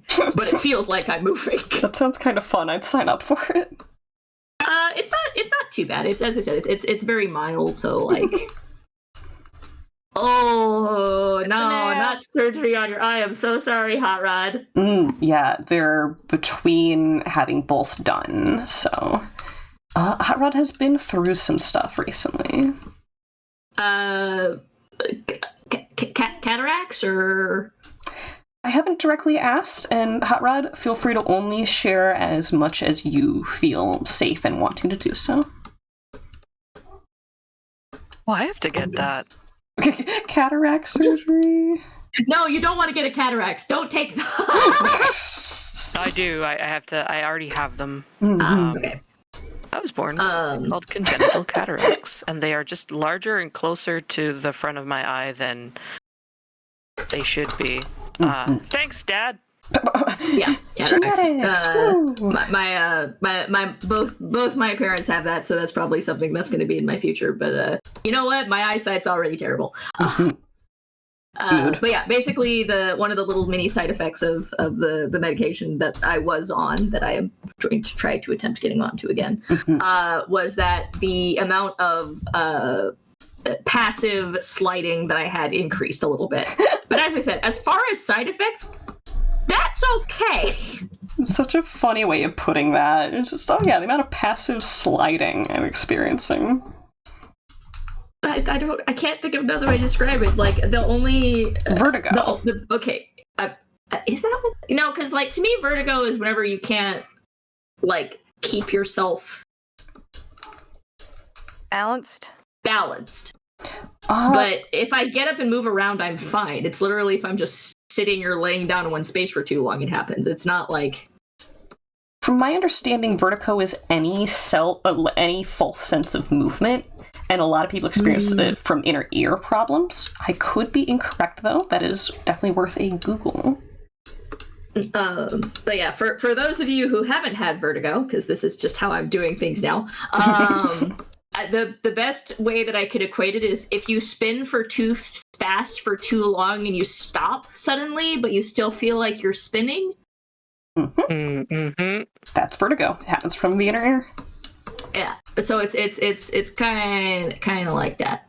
Kind of like that. It's so funny because the way that functions, the spinning thing, is literally because the fluid in your inner ear is still moving. It's like one of those D20 with the liquid core. Exactly, 100%. Like, oh, that's what I equate it to. but yeah, so that happens. Yeah, if I'm sitting, so I can't. It's slideys. It's the slideys. Got a good old case of the slideys. BRB Fresh is sliding away. There they go. No, I'm still here. But yeah, and that wasn't even a daily thing. That was just like once every couple of weeks or something. Yeah. It was more often than I had been having it before, but like it's not bad. Oh man, juicy inner ear is going right in my vocabulary. Lizzie. Doodle, you missed a clip. Yeah. You missed a clipping of your tree there. Oh. Whenever you highlighted it and dragged it, you missed a bush branch. Good call. Thank you very much. You're welcome. My clippings. Your tree clippings. Exactly. That's 100% what they are. Sneep snop. Sneep snorp. I've got one of those under my desk. Sneep snorp. Sneak snorp, I was taking a blorp. Hey, bud. Come here, you little snitch. Oh. I got sneepers. Sneepers. Just a little man. We got boy mode. I want a haircut so bad. Do it. This will feels great. Yeah, I usually wait until it starts to warm up, and we actually are suspiciously warm in temperature in my area today, but it's like one of those false spring things, like 100% sure. Yeah, We it's 0 haven't had degrees any Celsius serious here. cold or snow yet. Yeah, that's why I'm like still kind of hesitating on like, I don't know about quite yet. Well, I did have a dream last night. I got a haircut, and I had extremely floofy bangs on one side. I'm talking about like a whole nother head's worth of Oh my hair gosh. on that side. And I woke up and like, I would never do that, but gosh, that seemed like that was fun. Heck yeah. Okay, I want to raise these trees. In high school, I had my hair cut down to like an inch and a half long. I loved it. I loved it so much.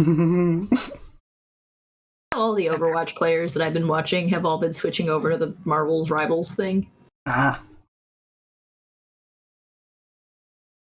Slut for Blizzard. I can't. You're dedicated. In an abusive relationship, but still. Oh, I dreamt A little last night that waffers were secretly my mom the whole time. Wafers is another streamer. They also have a fantastic vibe, but Wafers, your mom. That'd be wild. No, Wild is someone else. Wild is the mom. Maybe. I have a friend who streams Overwatch, and they're named Waffler. So I was like, wait, what? Do they have trouble making decisions? No, they're one of the most goal-oriented people I've ever met. Nice. Like, Jesus. Okay, I think It's funny. Oh, go ahead, sorry. Yeah, I have to add some texture onto this roof, or else it's just not going to be visible, I think. It's me. It's Coconut body deodorant. Your eyes. Oh? Ads. Again, I get what about Oral B? It's always so interesting. Why did Fresh sound like offended she found this in her bathroom? Like, damn you, coconut deodorant! Oh my gosh. This is accurate. Versus. Anything but coconut. No! You put the no in cocoa nut! Oh. Put the nut in coconut. Don't do that. Watch me. There's a whole Or 4chan thread about that. Don't do that. Oh no! Cocoa. Mistakes were made, but not by me. A heist Just movie. encouraging them. A heist movie, but it's Patty LuPone, Aubrey Plaza, and Miss Piggy. Miss Piggy is the only Muppet, and it's simply never mentioned. That's She has yes. several human male suitors, including Pedro Pascal. That's fantastic. Yes. Oh, didn't Pedro Pascal just come out as bisexual recently? Ooh, king. Every time Miss Piggy looks in the mirror and her reflection is played by Jennifer Coolidge. Again, never explained. Ooh, that's fantastic. This makes me incredibly happy. Oh Man, even just those horizontal lines are good. I don't think I need to add anything else for the roof. Or how about the other post? One of our better cultural customs is teaching English-speaking children the Frère Jacques nursery rhyme and then letting them just go buck wild with vaguely French sounds. Oh, goodness. Frère Jacques, dormez-vous, dormez-vous. God. Ding dang dong. They taught that to you in America? I thought that was a Canadian thing. No, they No, did. they taught us. They did in the US for sure. Why? I don't know. It's inexplicable. Same thing, we learn anything. Canada. They teach us random. They'll teach us anything except for how to do taxes in school. It's okay, Hot Rod. I specifically didn't take French classes because, no offense to French, but it's the worst. I did take French classes and I retained 0. In Spanish. I retained some Spanish. Yeah, I retained enough Spanish to be able to check somebody out at the cashier line, but that's about it. Okay, comparing to the version of the mansion that we started with, this is a huge glow up. I like it. Literally, it's glowing. Biggest W right now. I mean, there are both Romance languages, but like isn't There's French something Romance different from when a German asks you where the bathroom's at and where the French person's asking you where the bathroom's at. I remember, est-ce que je peux aller aux toilettes, s'il vous plaît? Where's the toilet? Yeah, or may I please go to the bathroom? Because we'd have to ask in French class. But I'm also Canadian and I come from a French-speaking family. ¿Dónde está el baño? ¿Dónde está el baño? I had to brush up on my Ukrainian because we're going over to our Ukrainian friend's house on Monday and they don't speak very much English at all. And it seems rude just to go over there and just be like, hey guys, what's up? Like how you just casually went, yeah, I just needed to brush up on my Ukrainian. Yes! I learned valid. some Ukrainian when we were helping friends escape from the Ukraine. Ah. Yes, no, it makes sense. It's just that like of all of the Random. Yeah. Because it's not as common as Spanish or say French. Super common here. Fair enough. But yeah, no, and it's not I'll be real. It's not French's fault. It's a me problem. Whenever I was in high school, we had to learn a song in French, but they made us put everything together phonetically before we tried to like sing the song. And French, I okay, how can you have a word like beau that's somehow 5 letters? Oh. And then you have another word that has less letters. It's like they're every once in a while they're like, you know what? I don't feel like this word has enough letters. So we're just gonna throw extra letters in. And no. So this word has too many letters. So we're just gonna take a couple syllables out of it. Like, Hey, très bien. It's chaos. It is. It's the rules of spelling in French don't really make any sense. And as Kin says, he's like, English is a stupid language, but French, I don't fuck with French. no, it's English is a stupid language. French is a hostile one. So I good. know, actually. Howard I says. tell my grandma that. Howard says they took French class since they weren't getting credit for Spanish class, and French class was supposedly close to Spanish. I like to say Spanish is what you're left with if you take all of the French out of Italian.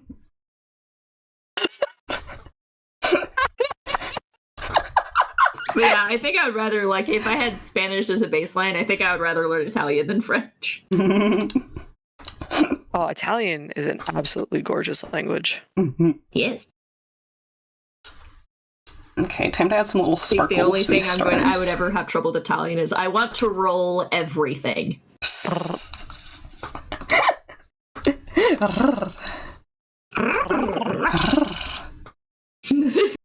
Muy bellissimo. And then we all just rolled in corners. Yep. Just rolling our R's for no reason. Okay, so here's fun little thingy-majiggy. So, do y'all roll your R's at the front of your mouth or at the back of your mouth? Front. Middle of my mouth? Middle. Back. Bad? Like back of the tongue, but not like in my throat. Yeah, no, whenever I say back of the mouth, I mean like whenever basically the back of your tongue hits the soft palate. No, I can't do that. Tip of my tongue, middle of my mouth.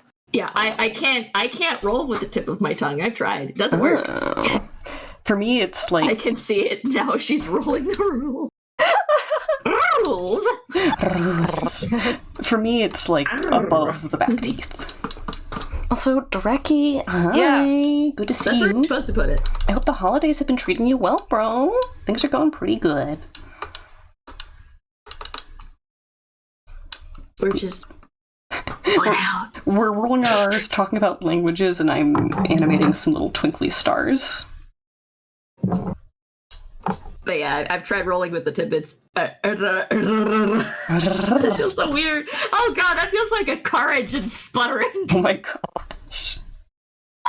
Fantastic. What level was your jet lag? Ooh. On like a scale from 1 to 10?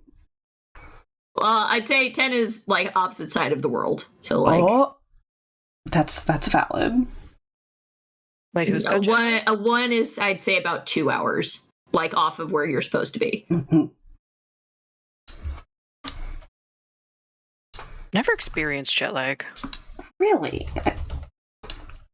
I don't think I've traveled far enough in either direction fast enough. Sure. 10 is the opposite side of the world, so about an 8 because I went to Australia. Oh. I hope that went fantastic in every other way. Because that's freaking awesome. Yeah, I was a travesty as a child. I was in Spanish class and I learned like middle school Spanish. Mm-hmm. And then I was also forced to take 2 more years of it in high school. But for middle school Spanish, for funsies. So I was extremely good friends with one of the blind students in class. Oh? And because of that, sometimes the teacher would have me help him take his tests. Mm-mm. And he was Spanish speaking. Oh. Y'all can see where this is going. Yes. I don't see where this is going. Please continue. Well, they didn't see where it was going. Wow. So basically he and I would take our tests together and I would cheat the heck out of him. Heck yeah. Okay, I see where this was going now. So I did the middle school Spanish, and then whenever I went into high school Spanish, my abysmal prep work reflected very strongly in that. I'll be real. I'm gonna blame the ADHD again. I hate memorizing. I am very bad at memorizing. You're so valid. You're so valid. So like English, cool. Math, love math. History, no. I relate. I Quiet. relate. And languages, I mean, at least languages follow some sort of rules. Yeah. Whereas history, it's remember these names, these dates, these locations. If you can't do that, F. Yep. And sometimes there's tricksy things, like what year did the War of 1812 start? It wasn't in 1812! Evil. Evil. So Dreki says it was very surreal because they arrived the same day/time they left because of the dateline. Yeah. It's racing the sun. Fucking time travel? Mm-hmm. Question mark? Literal. Real. I went to Japan recently, and that was fun because we arrived at about 3 o'clock in the afternoon after leaving at 8 a.m. And as a result, I got tired around like 9, which is fine. Like that's actually normal for most people. Yeah. But not for me who stays up till 2 a.m. on a regular basis. But But so yeah, I was going to bed at 9, and just around the time that I started getting used to, like, my body was in line with where it was supposed to be with, you know, where I started getting sleepy when I was supposed to start getting sleepy, we left. Yeah. Just I had to go through it all again. Womp But at womp. home. Womp womp.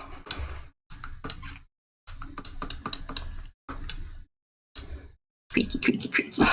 Love I remember little twinkles. someone's demonstration for speech class.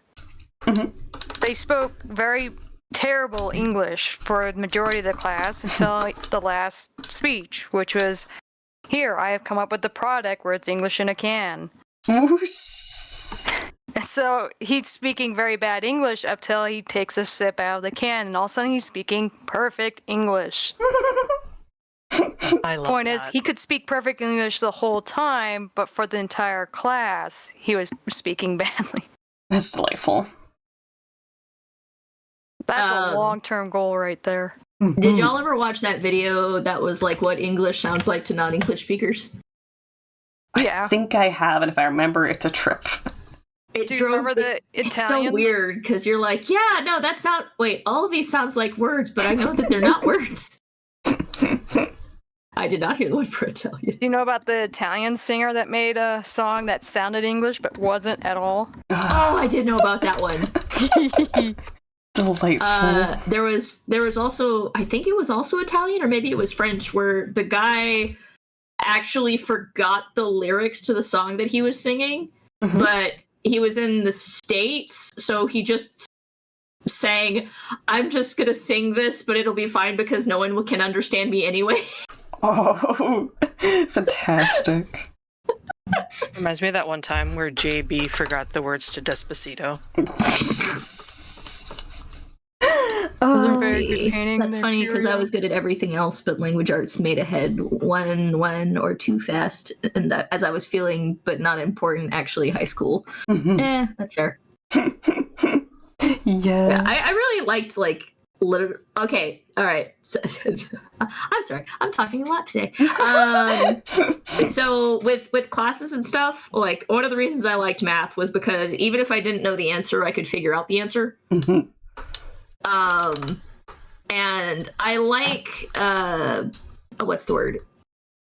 I like English where you're explaining something, like or where you're trying to like state things as they are. If you want a technical paper, I am here for it. I am very good at writing technical papers because it's very like, oh yeah, no, this is how this works, and then you just work your way down on it.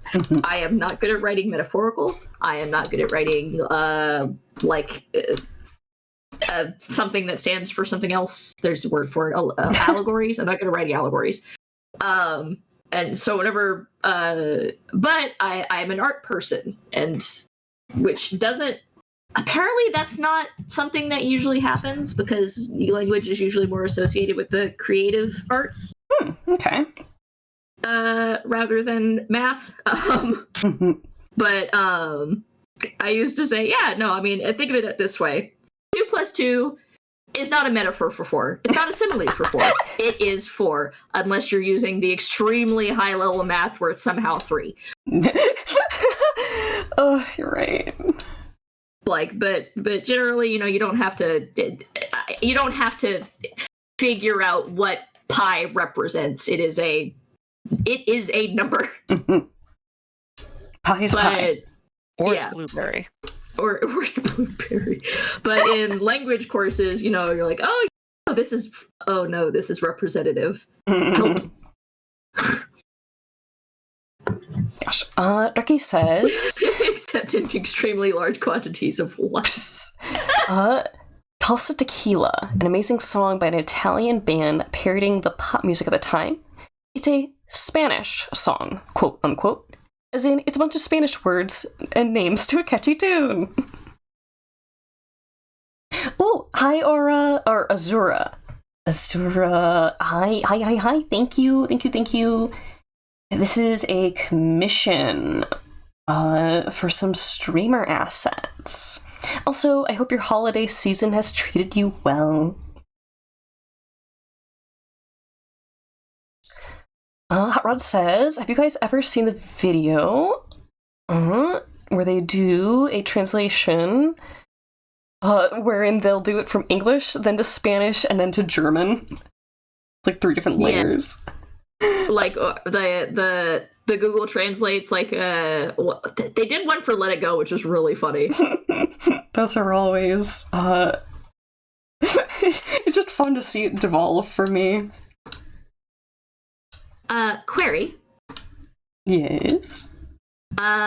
Is your little walking man going to be traveling, or is it going to stay stagnant? Right there. Can I make a tiny request? I know that it's not my commission, but I can hear it out and see if the commissioner likes it. Could you scooch over the word loading a little bit to the right? Because it's not quite centered with the running animal. So, one of the reasons why I did that is because of how low the foot goes during the walk and where the bunny's feet go. I feel like it borders like snugly inside the L, the D, and the I. But I definitely like understand how the other way stands to be pleasing. Perfect, thank you. That's all I wanted. As opposed to this, where my brain's like, ooh, it's all snugly puzzled together. Well, and I will say it does make more sense where he's standing, because that's where your floor line is. Because right now he's kind of hovering above the porch. They overlap with things anyways, but yeah. Yeah. Every time I open my container of white paint, it explodes everywhere. Remember to squeeze it when you close it. What kind of vessel is it? It's a squeeze. So with the pestle. Sorry. Props to anybody who recognizes the joke. I'm trying to think if I have any tips for that, and I don't. I think I might just be cursed. I'm okay with that. I wonder if it could be a temperature change thing, like there's like a pressure difference because of temperature? Maybe. That's actually a good point. We've had tubs of ice cream and potato chip bags explode when we go up to our parents' house, because they live up in the mountains. But with paint, yeah, it's temperature, but one easy way to fix that is literally squeezing some of the air out when you close the top again. Sounds definitely worth a try. I might do that. Okay, what else do I want? I could add a little flicker into the lights. Ooh, yeah, that would be very cool. Yeah, not like moving clouds, rain, wind, werewolves. Fire? No, Earth, wind, not too and fire? many. I gotta slow down. It's too many.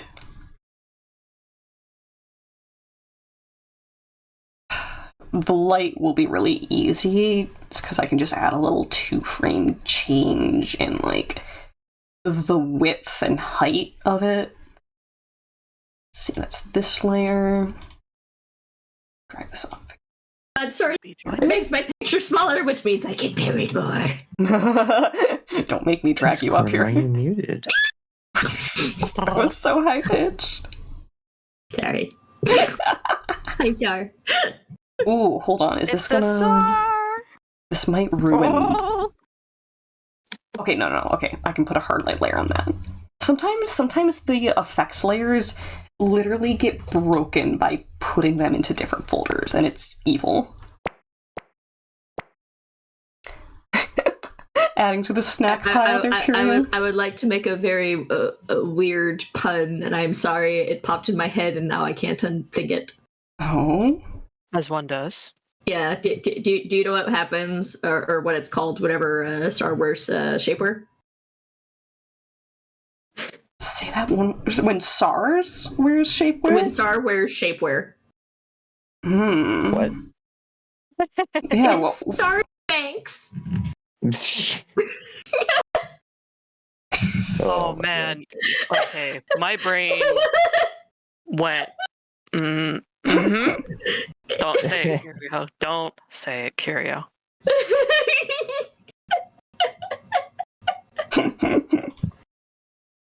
You gets in there and then it gets stuck. Okay, I'm not refreshing. Mm. What am I not refreshing? Nah, I don't like the flicker. It's going to take way more work to get the feel of it right than it will to actually, just leave it. There's other motion pieces. So, could you, in theory, just take some of the extra glow off of a window or two for a frame, so that it looks like just one or two windows are flickering instead of the whole thing? Or I don't know. Never mind. Don't mind me. Yeah, we're the peaky. We're the peaksy. Or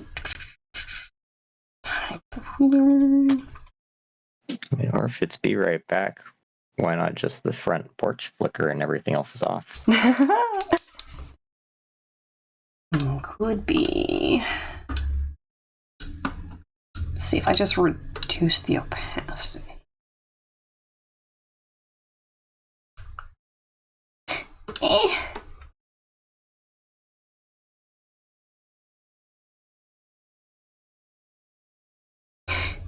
I'll leave it as is. The other thing is, when it's a commission, you also gotta not put in three extra hours on something that's paid for a specific amount, Very fair. Yeah. Do you have a place that gotcha. shows your prices and examples? I take my commissions through VGen. Oh, okay. My sister does that. Yeah. VGen's still super new, so I think that it's lacking some stuff, but it's been very helpful in a couple of ways for me. And I do not regret hopping on board, even though it's like a little extra fee off the top. Mm-hmm. Good morning, chat. It is glorious. Oh. Thank you, Siglas, for being here. Fresh is trying to become unseen on stream by way of burying. That's always my goal when I'm in the stream, is to be buried. To be buried. Yes. Bury me. Buried with what? Seafood. Raw fish. Fish. Oh. Oh, and hey, I can work on my things. I'm going to work on my little project a little bit more. Your little sneaky secret. It's a secret, yeah. A sneaky secret. A Secret. I'm practicing keeping secrets. It's a weird thing to practice, but okay. Keeping the surprise real. Yeah, it actually is something that I'm trying to keep a secret. I don't know. I don't even know if we're playing it because whenever I asked, 5, 6, nobody answered. 9, 10, 11. Valid.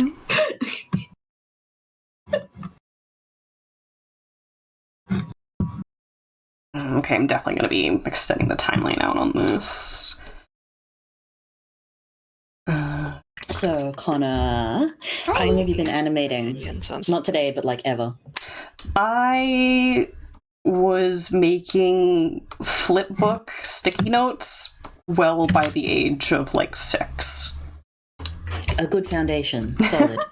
Respectable. Yeah.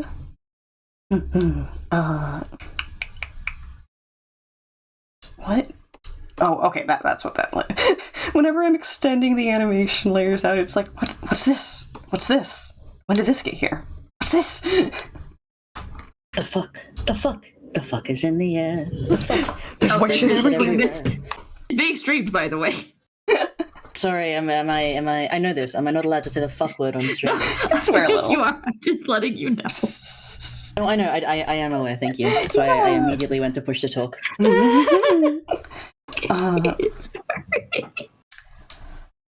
I also used to, in high school, make some animated pixel art simply by way of saving all the frames and then putting them into like easygif.com. Yeah. The strange way. Did your avatar get a haircut? Or is it just... Yes. Like- This is the boy version. Yes. Oh, One of the outfit redeems is boy mode, another one is girl mode. oh, you got hit with that transgender beam. Swagful. They hit me with the estrogen. In this case, Wouldn't this be the testosterone? yeah, no. I said that. I was like, wait. The testosterone. The estrogen.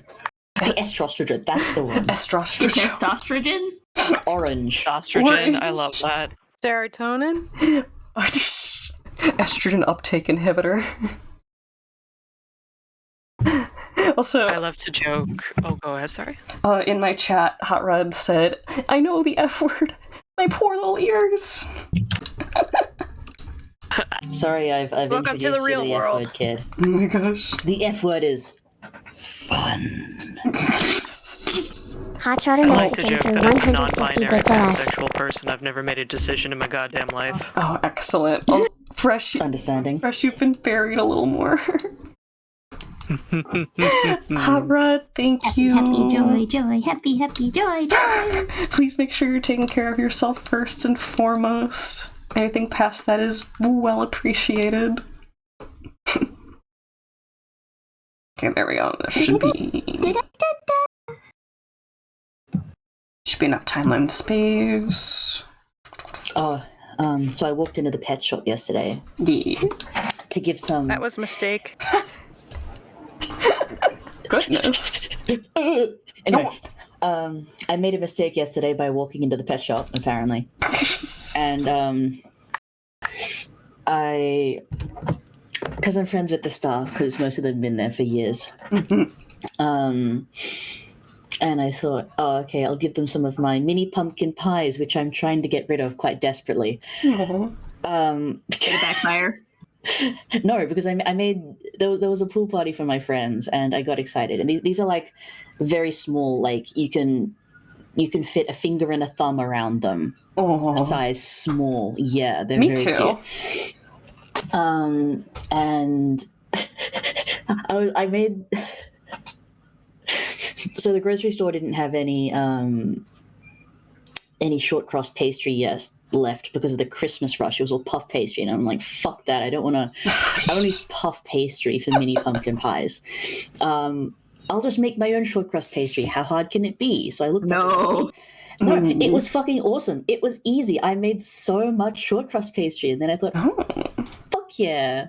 You're so I'm powerful. gonna use up all this short crust pastry, and I made 72 mini pumpkin pies. Oh my I love that. I love that for you. goodness. I also fucking love pumpkin pie. I would eat them all. Yeah, thank you. So this several rounds worth of I think this is the 4th round of pumpkin pie. I'm all pumpkin pied out. I understand why someone who, like, a chef someone who works at a cafe doesn't just constantly nibble their own creations. Like, you just get sick of it. But Real.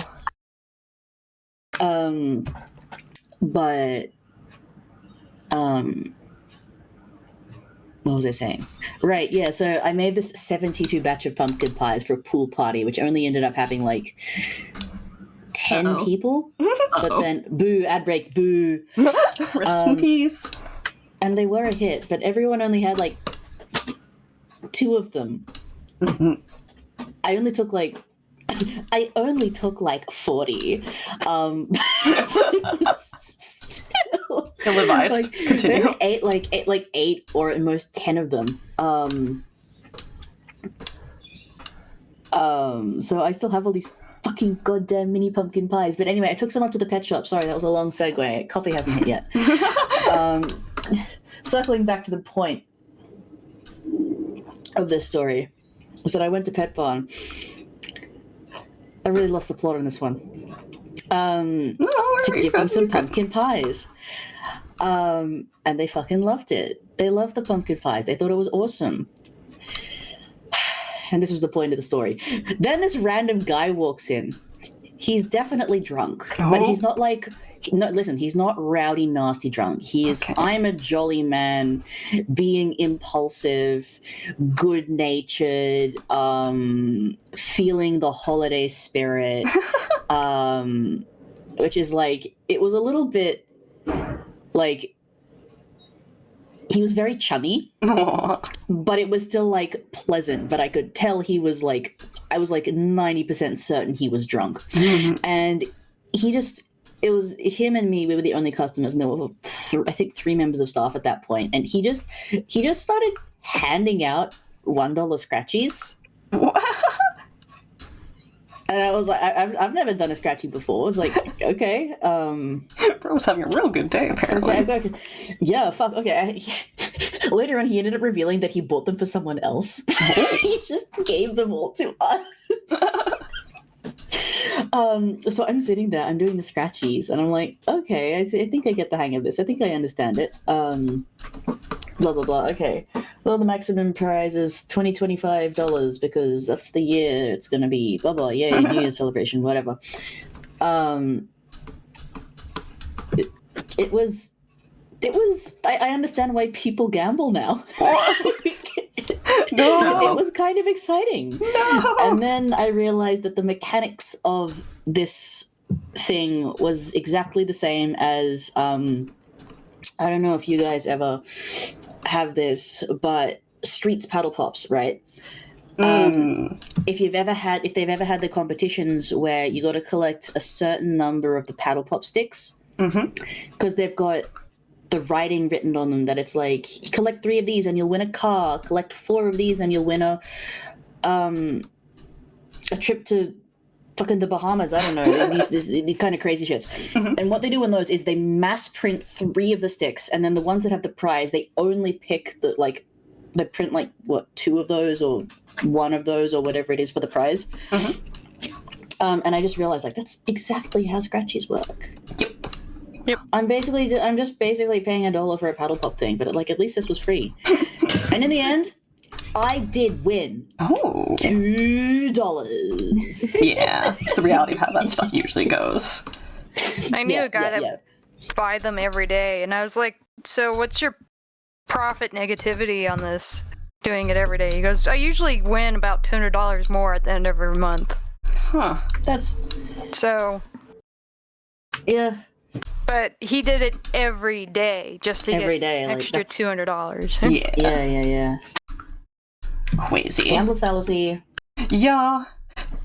If you just keep digging, most people quit before they win. Yeah. Literally what I was thinking of. But, that's seeing... Here's why I started this crazy spiel, is because seeing 150 bits for the snack bar, I was like, wow, that's just 1.5 times as much as my scratchy cost. That guy. Goodness. Don't gamble, guys. No. I am definitely gamble resistant. I am not gambling resistant, so I try very hard to stay away from. Yeah.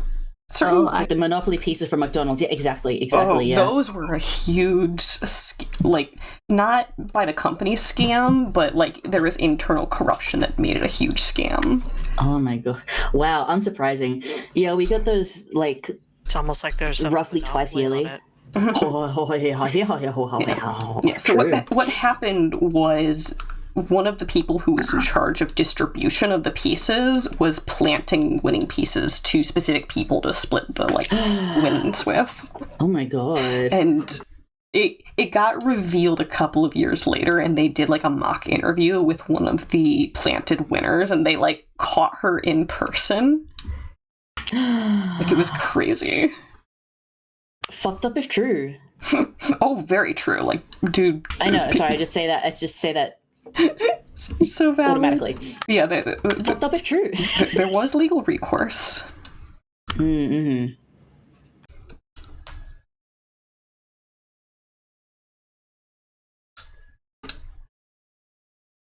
I cannot stream what I'm making. I'm excited for it to be done. Tormenting yourself. I'm actually not. This is a really good exercise. Because look, I didn't mean for this to end up, let's say as big as it is, but it's really good practice for, let's say, sustainability in long-term projects. Fair and real. Unintentional, like I don't particularly care if this is gesturing with my hand, rule compliant, let's say, but it's exactly the type of skill I wanted to practice, so I'm gonna ride this wave and see what happens. Love it. I do suspect it's going to be well received. Yeah. I just have a little suspicion.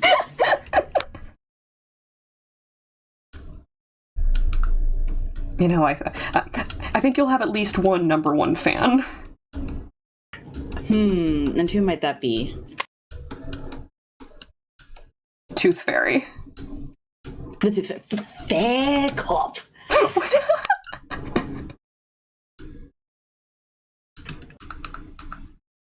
Push to talk is bound to alt, so you may just hear random scraps of helicopter noise and whatever the fuck else goes on outside as I'm drawing. You just have choppers flying around your house.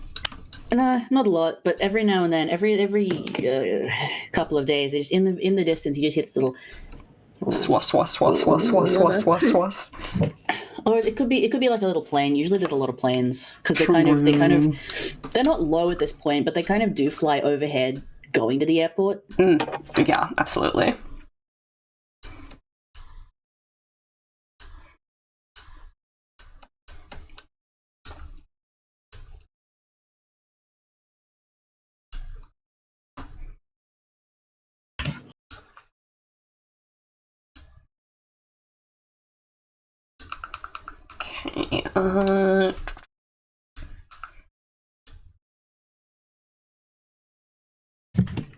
This a fun little magic glow is a really fun and cute idea.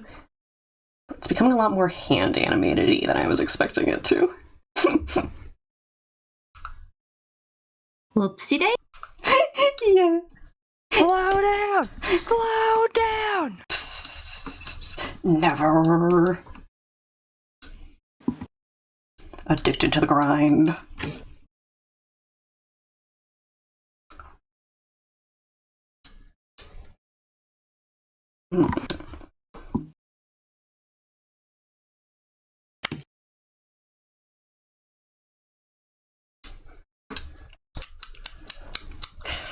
I'm on push to talk. Hi. I said, mods, kill me. No! Then I said, wait, I don't wield that power. Then I said, wait, I'm on push to talk. What? I guess they did kill you in a way. You didn't have to do much to do it. You were already dead. I guess I can't finish that sentence on Twitch. Whoa! I appreciate you. Mwah. And then every time I turn on push to talk, I start color picking. I need a different button for push to talk. I made mine the equal sign, but that's kind of funny because every once in a while I'll use the plus or minuses for like my D&D character sheets. So like if I'm talking with my friends on D&D session and my hit points go up or down. Yeah, I'll do it.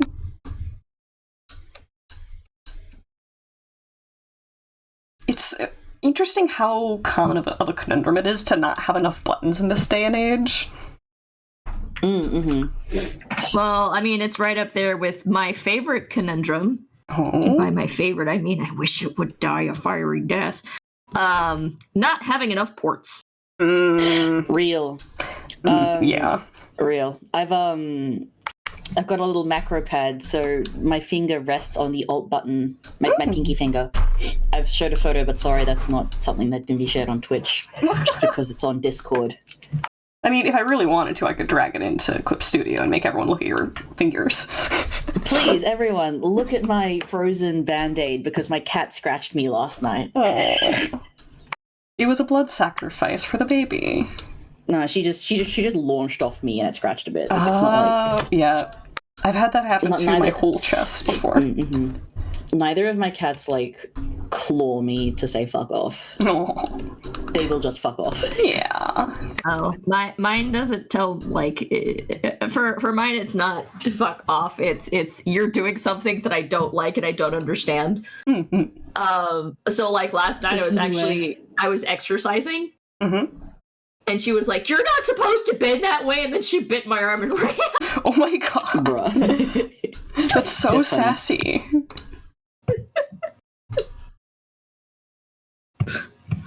Like, this is the time that we're supposed to be going to bed, or you're supposed to be sitting at your desk. What's this weird ritual you are performing? I want none of it! How dare you enact change? They definitely start getting confused if I'm awake too late into the night, like 1 a.m., 2 a.m., kind of still sitting at my desk with the lights on. Good They'll be like, why are we up? What's going on? But they won't, like, scratch me about it. Mm-hmm. Yeah, my sister's cat was confused. I was laying in bed in the afternoon. He, like, walked up to the edge of the bed. God, they do just be screaming at us sometimes. How would you like it if you could go into any room, look at your coworker, and just go, and then walk back out? I mean, you can do that if you're not going to get fired. Productivity goes up by like 200%. It'd be worth it if they acknowledge that you're not being aggressive, you're just being you. Right on.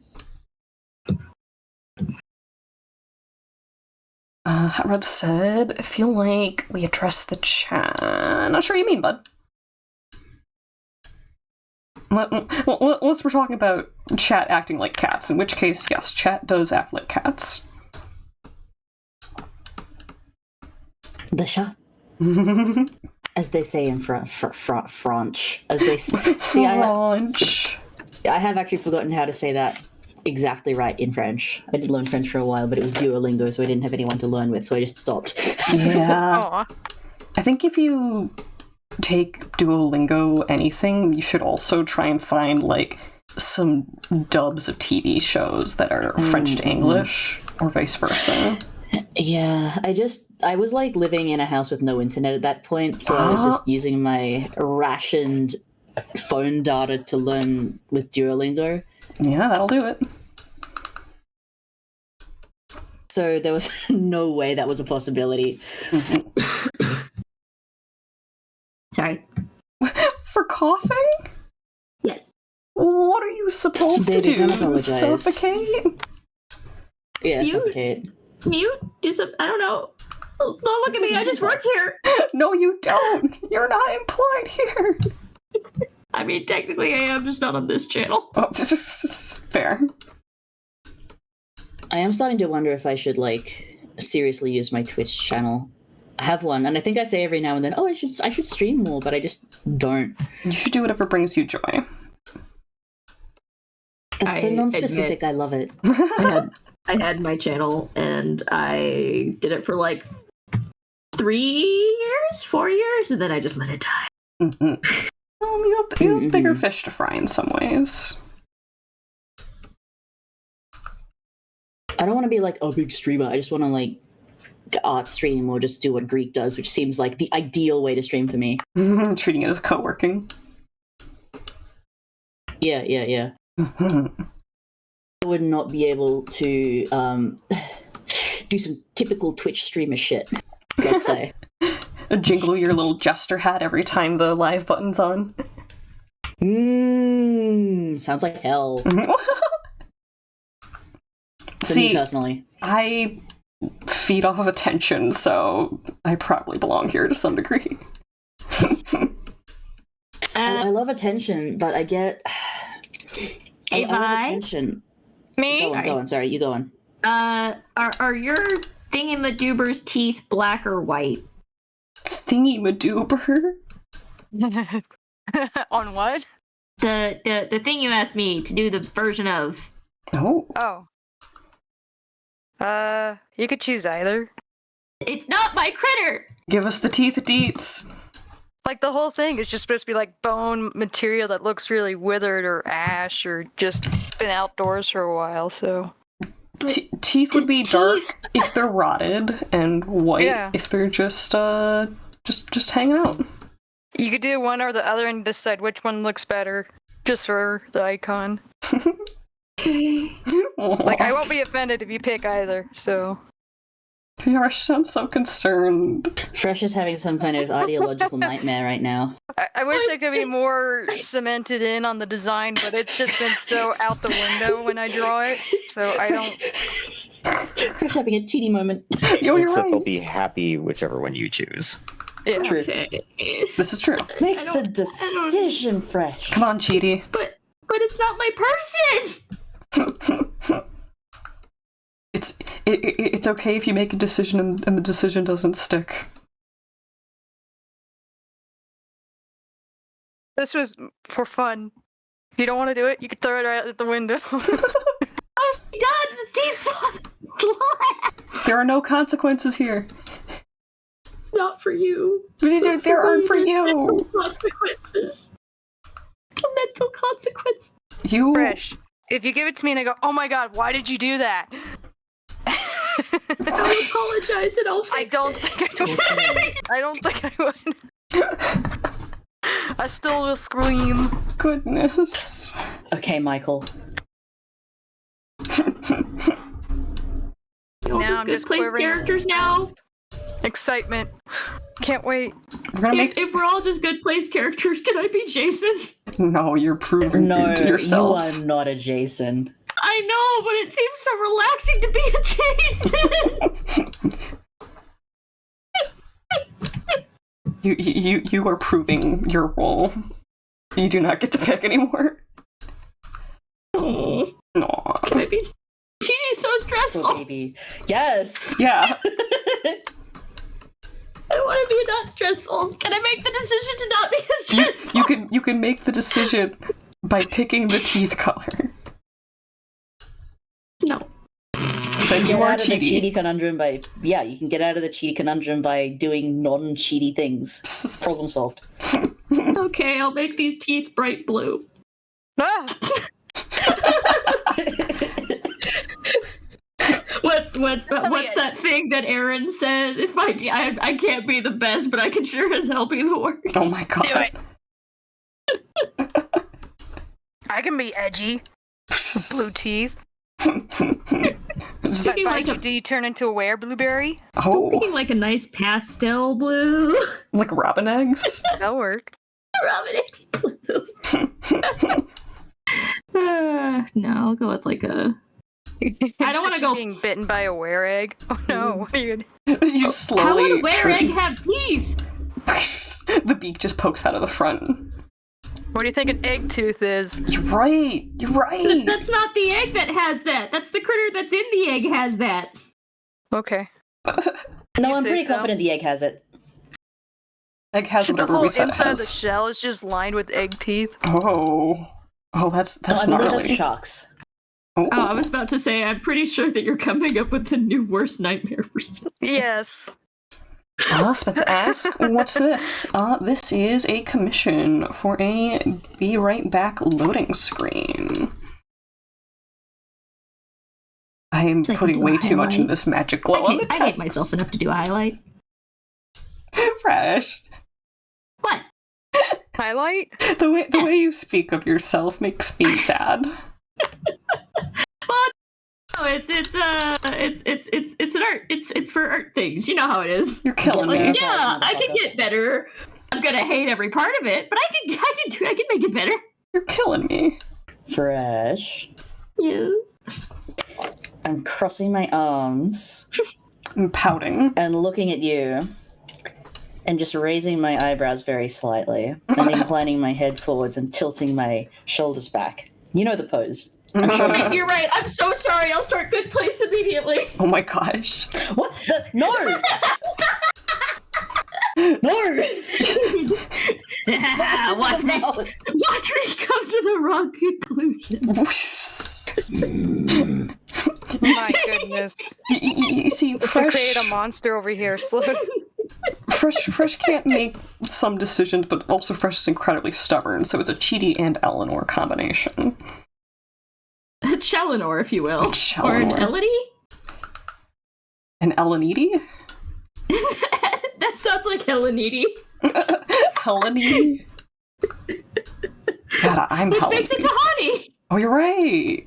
It's circular. I get it now.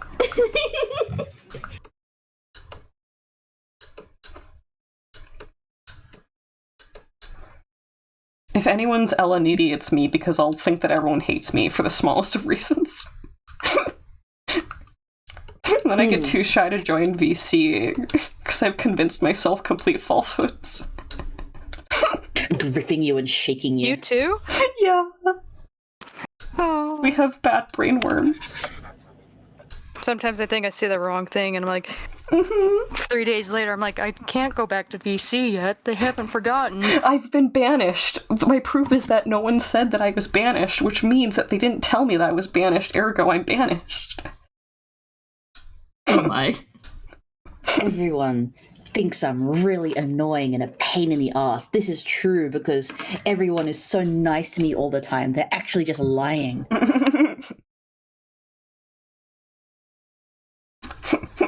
The brain worms are common, but they make you feel like you're alone.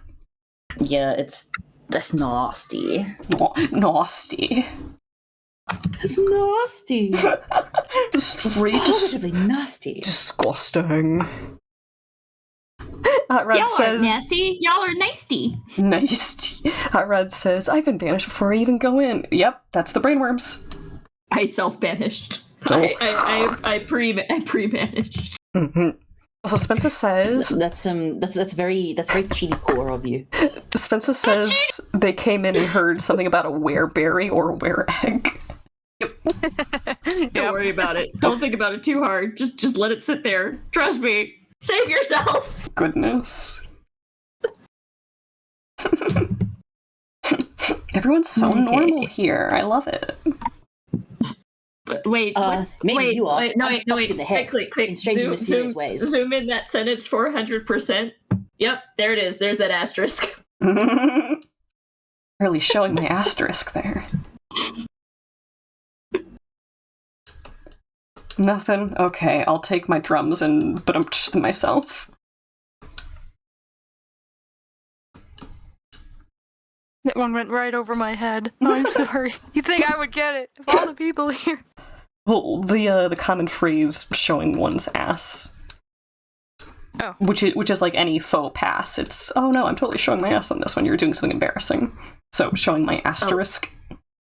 There is actually a landscaping company here in Colorado where on the back of their truck they ask how your aspens. Doodle, I hate to be that person. Ooh. I hate to be the cheating in this situation. But it's actually pronounced faux pas. I hate French. Well, I hate French. the only French I know is omelette du fromage. In Dexter's lab. I am kin assigning you cheaty, by the way. Fresh. That's fine. At least I'm not a Tahani. I would love. Tahani's kind of sweet. No, she's kind of sweet. I just don't. I hate name dropping.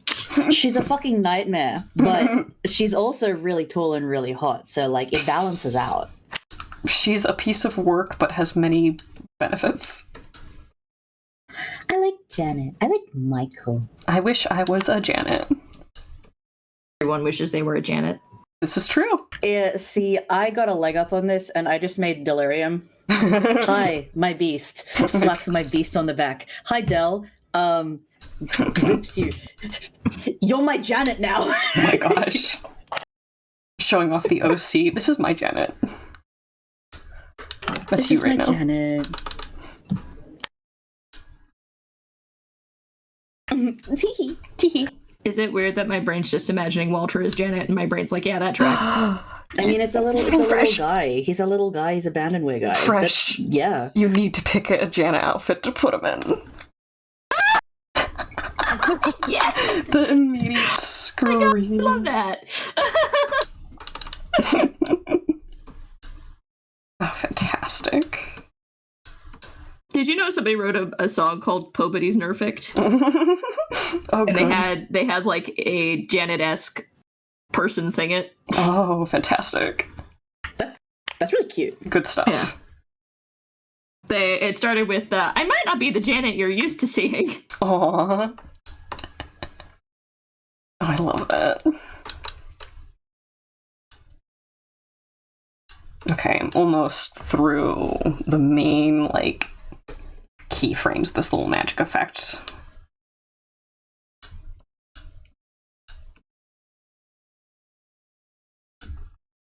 Oh no. Oh no, no, no, no, no, no, no, no, no, no. Yes?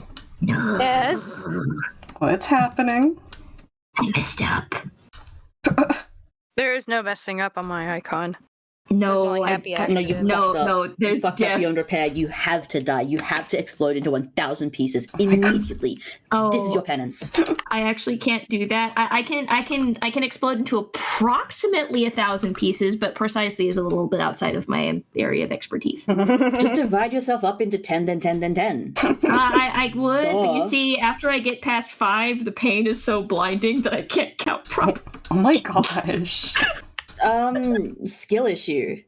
Yes, I was. Well, That's what I started with. That's how I started the sentence. Oh my god. You're already compartmentalizing the pain. Why are you feeling every bit of it at once? That should make it easier. Complete consciousness through every part is a curse.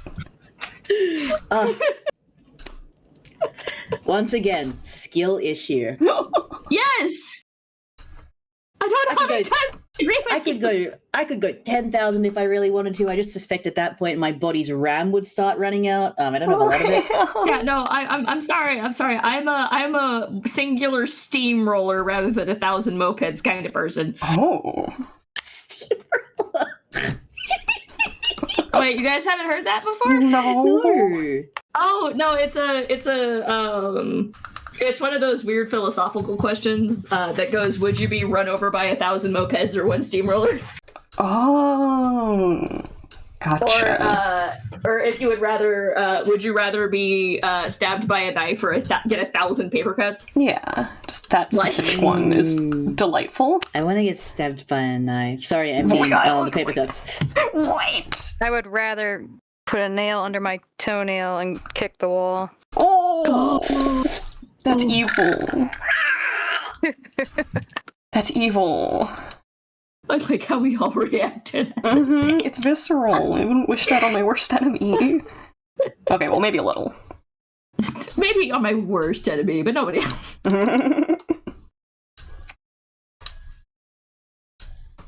Okay, I'm almost done. Yay. My heart is pounding. Oh no, you've killed me. Oh dear, you drink.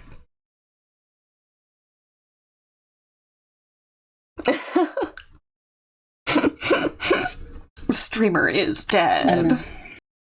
I'm having a Tahani, you're a genius moment. Fantastic. The voice in your head sounds like the lady from Downton Abbey.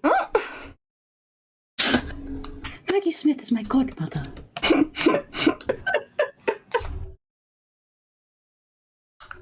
Let's see.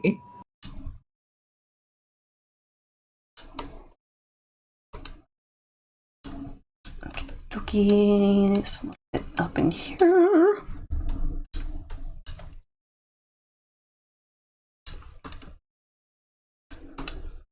But yeah, if I was comparing myself to absolutely any character, I actually would probably equate myself to Vicky. What? Vicky. Yeah, fair enough.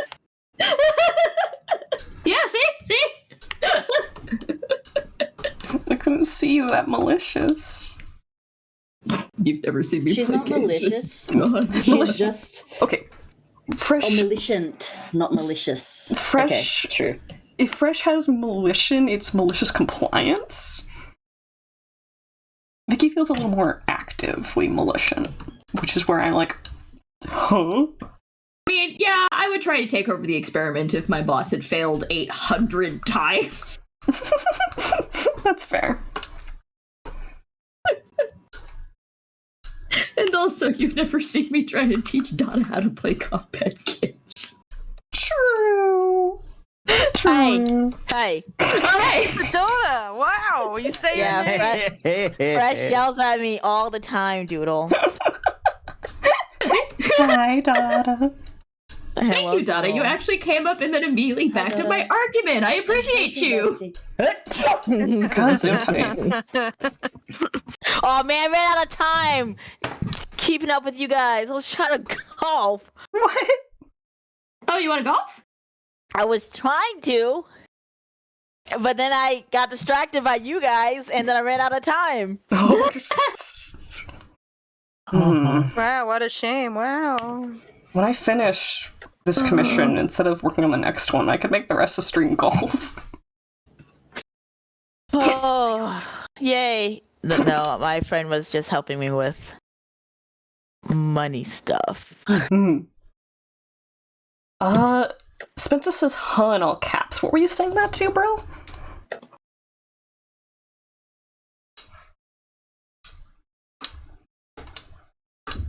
Alright, let's have a look-see at your... I think we can all agree that no one is a Glenn. And no one should want to be a Glenn. And no one should want to be a Glenn. What does Glenn do again? Oh, honey! Say pants! Or wait, sorry. Carnival buddies!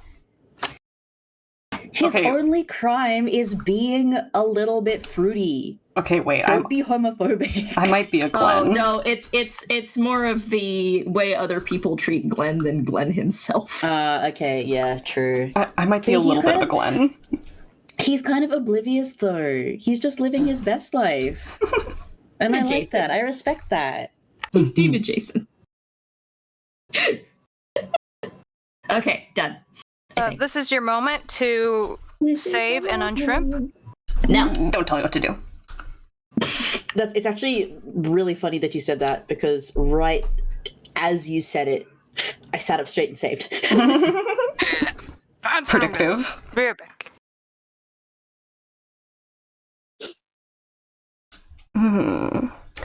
Red says, I feel like that would be the one to actually make an experiment go correct. To see an evil villain keeps putting in the wrong ingredients, and she just walks up to the guy. Sorry, Hot Rod, I don't think I understand this comment. Not even from typo knees, but perhaps a miswording.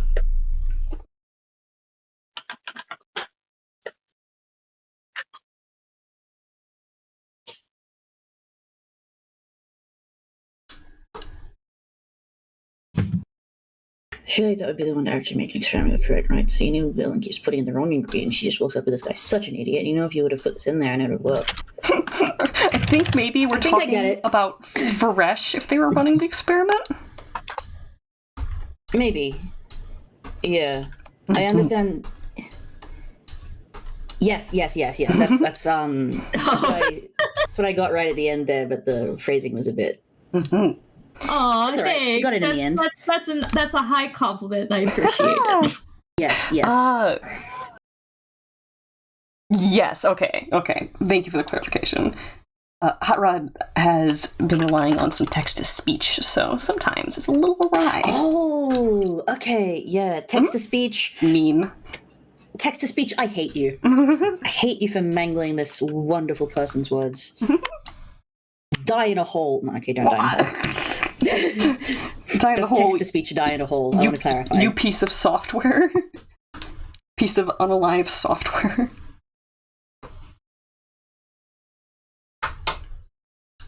Oh, you mean actually thank you. I think that's the first time I've ever heard someone say unalive and not mean it as like a euphemism for kill yourself, like or dead.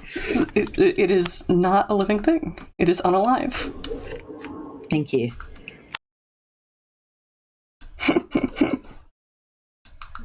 There's so many better euphemisms like already existing, most of them made by the mob, but still incredibly good. We don't need sewer slide. We need sleep with the fishes. It like sewer slide. Oh my god! You hadn't heard that one before? No, it's so uncreative, right? Like, come on! Oh my god! It's like shoes. Oh yes! Yeah. Thank Yep. you. Yes, Sleep it with was. the fishes. Just use these. Plenty of better ones out there. just sleep with me. PDF file. That's- PDF that's file is the one. Yeah, sleep with daughter. PDF file is the one that pisses me off because it's like this is an existing word that means something else. It's not cute to start clutching your pearls that it it means something else. No. This is a phrase for the most common type of file used in the business world in basically every industry of all time, everywhere, globally. I'm not going to use it to mean that other nasty thing. Mm-hmm. That's just stupid.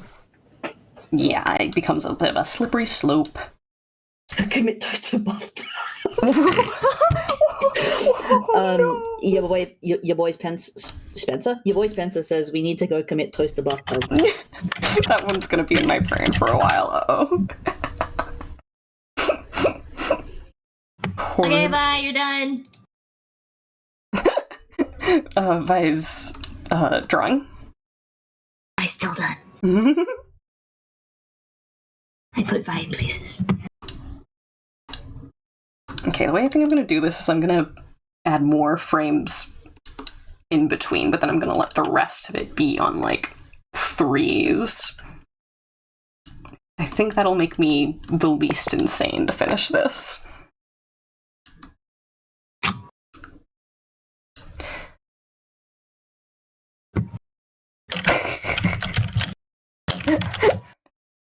Spencer referencing Go Commit Die, Roblox is a magical place. Incredible. Anytime you have a popular, like, multiplayer anything with word filters, people are gonna get immensely creative. People in Overwatch, the second they added these childlike little filters over GG Easy, people started spamming GG Easy even more as like this sarcastic little fuck you to the other people because it's so like condescending and saccharine. It's like, great job, guys. Oh, I admittedly spammed the GG Easy for a little bit, but I did it for exactly one match, and that's so that I could see what all of the responses were. You nasty little fuck. Oh, they censored that now. Do you know what it says if you try to say GG Easy? No. What? It says, "I'm sorry, my mommy says I'm up past my bedtime." Yeah, that's what I'm talking about. Yeah. No, Those are the ones I'm like talking when about. they first implemented them. when they first started doing that, there were like I think it were like 5 or 6 different ones that you could see.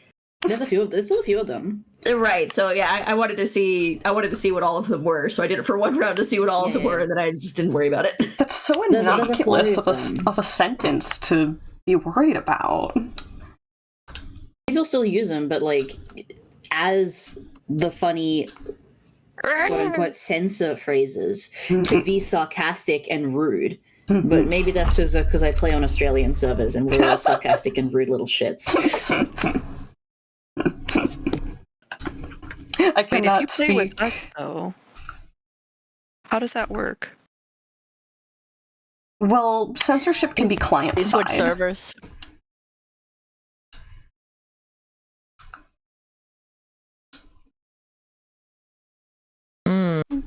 Fresh.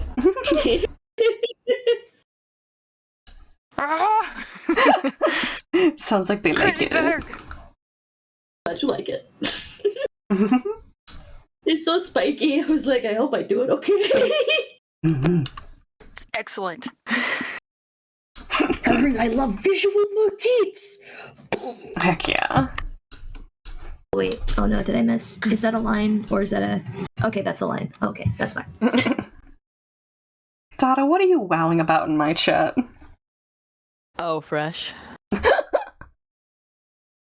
What are we wowing about? When Fresh was saying that she does GG Easy. Ah. Can I use it as Oh, my I Discord sneeze. pic? Uh-oh. I didn't use it as a way to belittle the other person. That was like how whenever we were playing golf and we just wrote chips 20 times. What? Chips. What? For some reason, Golf with Friends, if you write chips in the text box, it censors it. Huh. So whenever Look we at found that chips. out, we all just started writing chips 100 different ways to see if we could get around it. Yeah. I wonder if that's like a British thing originally? Refer to something as chips Nah. meaning bad? That's weird. I strongly doubt it. What could that mean?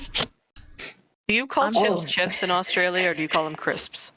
Chips. It's chips and hot chips. What about when it's fish and cut potatoes? What? No, that's insane. No, Your no. potato wedges, Okay, so you don't say fish and chips. chips. Fries. Figuring out what kind of chips you're talking about is contextual. For example, you'd be kind of... if someone says fish and chips, you're not going to be getting fish and fucking crinkle cut chips. I've seen it happen. Well, you're insane. So True, but not relevant. Just immediate argument. You're insane. Oh, that is a really, really weird and really funny censorship mechanism. I've seen. Final Fantasy XIV had some broken filters, so you'd see the S, T, and D in fast dash, and instead you get something like fash. Oh, Oh, that is weird. you can put it in there if you want to, Vi. I have a similar story. So when me and my besties were playing Elden Ring, and my bestie, the streamer, she called her character something Spice. Oh. I forget at this point what the first name was, but it's not relevant. Iced spice. No, it was some kind of fancy. It was some kind of fantasy name, I think. Or she'd probably roast me if she was hearing me say this, but I really can't remember what the first name was. But it's not relevant because the surname Spice got censored, and we were like, "What the fuck? What the fuck?" You know, the first four letters, SPIC, is like a slur against Mexicans, right? Oh. She's Oh my Mexican. god. Oh. You taught her a new one. No, it was just horrifically funny because this game. It's like, why would the game even have that as like a thing to censor out? And it just censored on her. Like she was like rolling in with laughter about it. Like, what are the odds? There is lots So of she just- instances. Oh, go ahead. Go ahead. So she just called a character Starry for the rest of the game because it was just stars Aw. with an E on the end. There's a lot of times where like people just pull in like a list of block words from like pre-existing databases. That makes sense. Like it is very common for them to just plop a list in and not really check how severe, I guess I'll say. Like a basement on Neopets. We don't speak at this place anymore. Wait, what? I'm not a Neopets kid, so you'll have to Oh my God. elaborate. Okay, so What? I've never had a Neopets Spelling it account. out with my fingers. VASEMENT. I'm too dumb for this. Bend over. Hang on, I'm just going to type it out. Oh. Basement.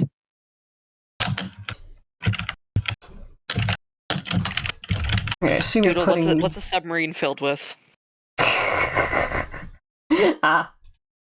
It depends. Is it a functioning submarine? Now I It get might just be water. Now I get it.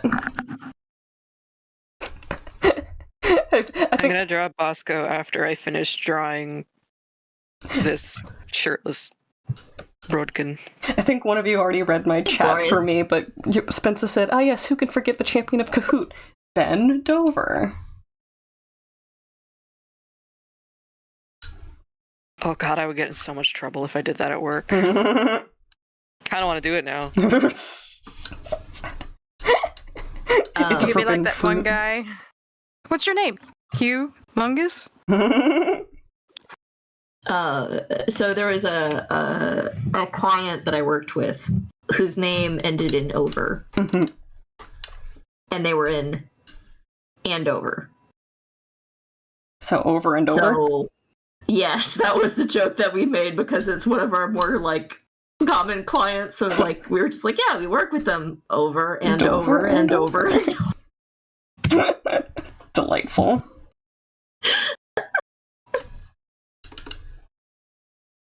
Question: does Brogden get a belly button piercing?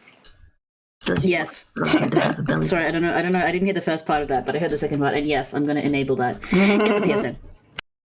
Wait, does it trend? Okay, wait. Quick question, because this will be important. Weirdly, do wolves have belly buttons? No. Yes. No. Because they're not don't. umbilical animals. If they don't, then where does it go when he ships? No. Magic. Wolves, Suspension of disbelief.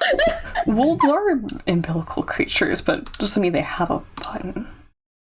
Wait, hold There's on. belly buttons. Hold on. I just love the idea that he doesn't have one because he tried to at one point, but every time he shifted, it fell out. Whoa. Let's look. That'd be funny. Jellybean, do you have a belly button? No, you don't. Does it make like the That's coin nipple. noise when it rolls on the ground? Yes, wolves do have belly buttons. What? Well, Do dogs have belly buttons? not like Yes. severe Yes. ones, but like Where? They're not as pronounced as Yeah. they are on people, but they did have them. yeah. And Where? cats. I'm looking at On their belly. I'm looking at his Say, belly. Onyx, come here. I need to inspect your belly button. It's like it's usually gonna be really faint. It's not like Yeah. ours because we have abdominal muscles that the thing had to go through, and they don't. Their abdominal wall is not nearly as like.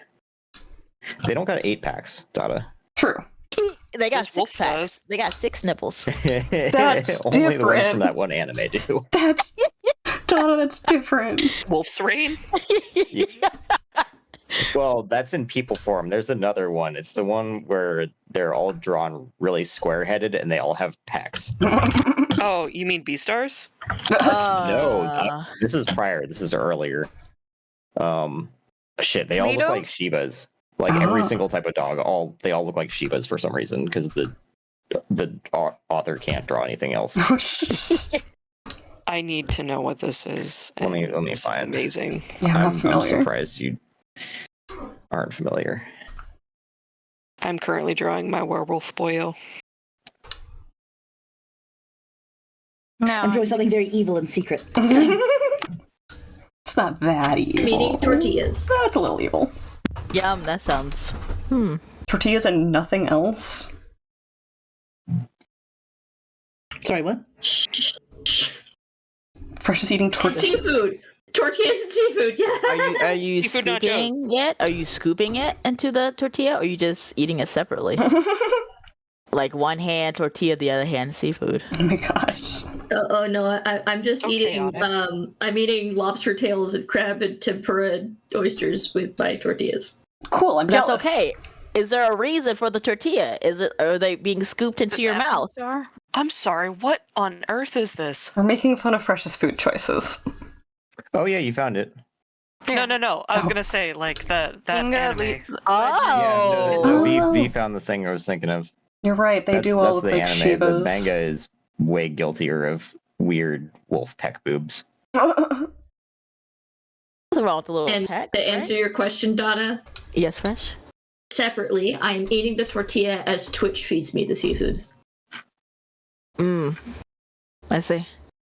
At this point, it's also really hard to separate the fan art from the actual source material because people have been able to nail the weird peck boob. Yeah. Good. Mana has those. Like when she's at the top of the stairs and I'm looking down at her, or I'm looking up at her. She's built like a brick shithouse. Yeah, some dogs got, really like- do have them. Wow.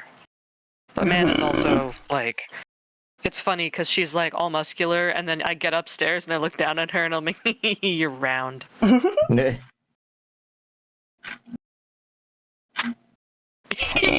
what she looks like.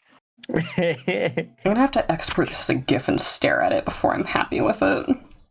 I mean, it looks great though. I remember you drawing those bunnies and the dude. Yeah, I'm just not sure the magic effect is working yet. Great, number of loops unlimited. Okay.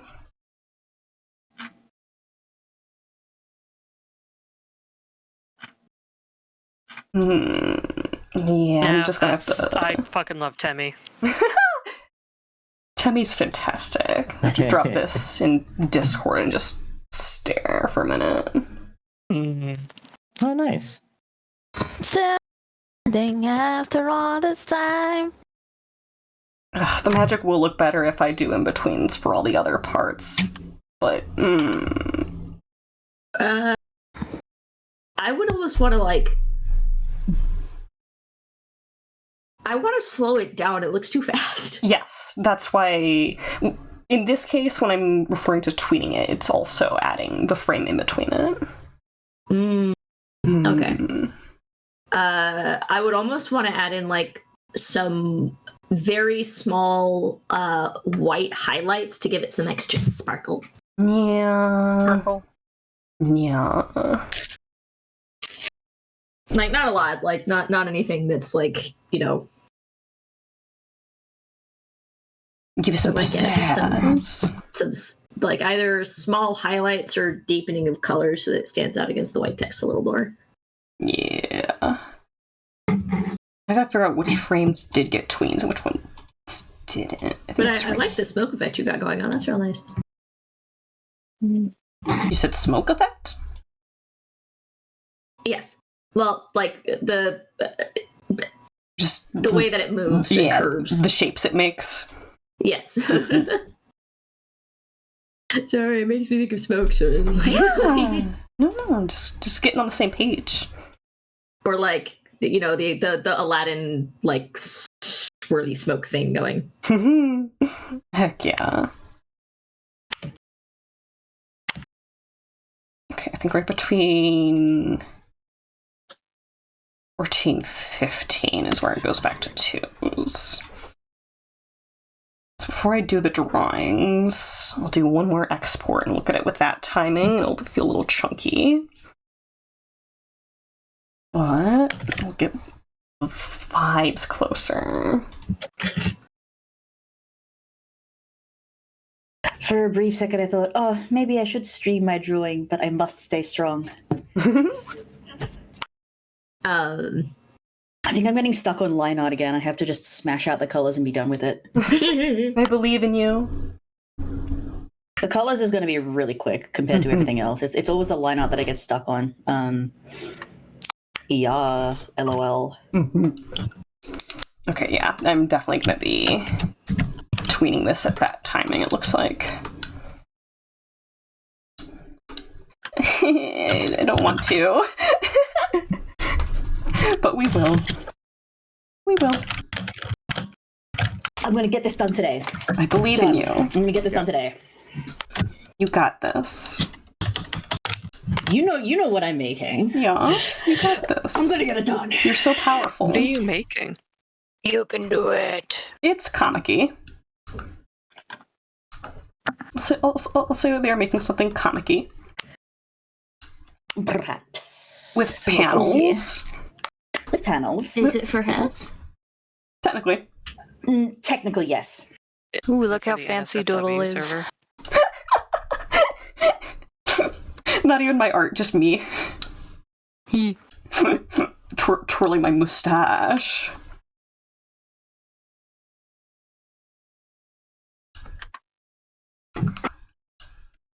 Cheerio drew me really cute Walter fan art for Christmas. Aww. Oh, yay! Wait, Kiryu, did you post it anywhere? No, I didn't. I didn't post any of the gift art that I did for friends this year. Oh. Because I have a big bill payment coming up, so I'm like, I'm going to make many art for as much art as I can. Gotcha.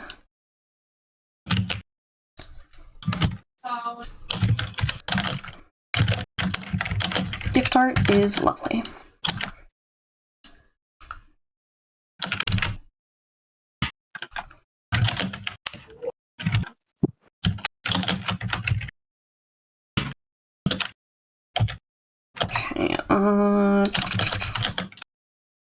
Okay, here. Ken just asked me to go do something on his computer, so, like, in a little bit, what I might do is, actually jump on from his account. Understandable. I've done that It'll before. be the first time we've seen Ken in here in a while! I know. And it'll be I you keep telling possessing Ken's digital vessel. Sorry, what? Say that again? Possessing Ken's vessel. And for Partner's why? name is Kin. Actually, for real? Because I thought it was just a thing that you said for his anonymity. Ah. No, his actual name is Evo. I don't think he gives a shit. Who knows? Because he's got a big ass YouTube channel. Well, okay. What? I don't understand. It's just malfunctioning. Don't worry about it. I thought that you were being polite and anonymous for him the whole time, and you just name drop like it's nothing, which is shattering my fragile worldview right now. I have a secret for you. My name's Connor. Oh. What? No shit, cunt. Oh. What? Sorry, maybe I shouldn't say that on Twitch. A little rough. I thought it was all part of your thing. No, it's Connor. Is Connor? No shit, Connor. It's Connor. Wow. Well, my name is. Slim Shady? What? My name is Who? My name is Redacted. Incredibly valid. Yeah. Unironically, actually, literally me. That's why I call myself Red. So I'm Kat. So it's really funny in this channel that a lot of people have cats, especially the ones who call their cats just Cat. Meow. Wow. I have been thrown off several times. I actually do have a very uncommon name, which is why nobody gets to hear it on the internet. Incredibly Just valid. whispered in Because my ear. it's only audible to ghosts. Oh. Yeah, let me whisper it to you and to the all the people in the Twitch chat and all the people who watch the VOD. I'll tell you mine if you tell me yours. You can just call me Red. Okay, C-Class. I don't need to know your. Jezebel. I already know it deep inside of myself. I already know it. Sure you do, babe. So, I think only Brooke knows my real name. Connor wasn't my birth name, but it was the name that they were going to give me up until the day in the delivery room because they thought I was going to be born male. So I mean, in the end, they were right. Same. yeah, so That's fucking dope. So when I heard, they were like, "Oh yeah, we had this name picked out, and then you switched on us." And I was like, "Oh, I want that name." And my mom was like, "You're a legal adult. You can go change it if you want." I'm like,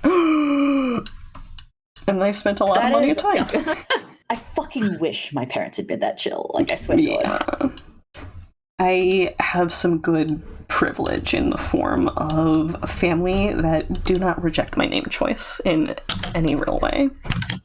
That's awesome. Yeah. And I wish more My people decision had has that. been my decision has been a point of contention for the last 10 years. They should put, what was it, a nail under their toenail?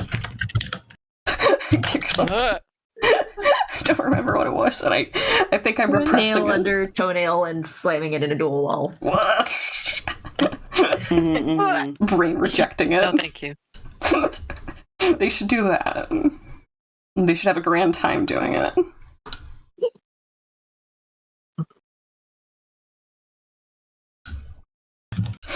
Connor, did you already take your break? Oh wait, did you say something about my break?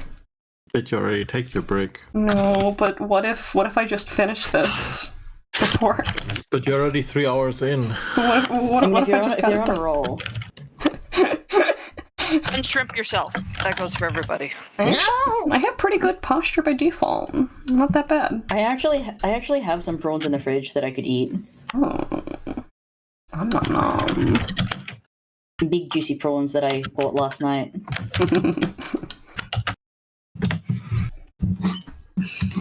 Damn juicy prawns. I love shrimp from a flavor profile standpoint, but I constantly think about how much of like the stuff from their body is just in there and you're just supposed to eat that. And I know it's safe, but I'm like, What? I mean, Okay, I'm not gonna lie. Do you not take out the guts and get rid of the... Yeah. as much as you can, but you can only reasonably get rid of so much. My brain thought you were about to say, I love shrimp from afar. From a distance. Looking through the window wistfully. Ah, shrimp.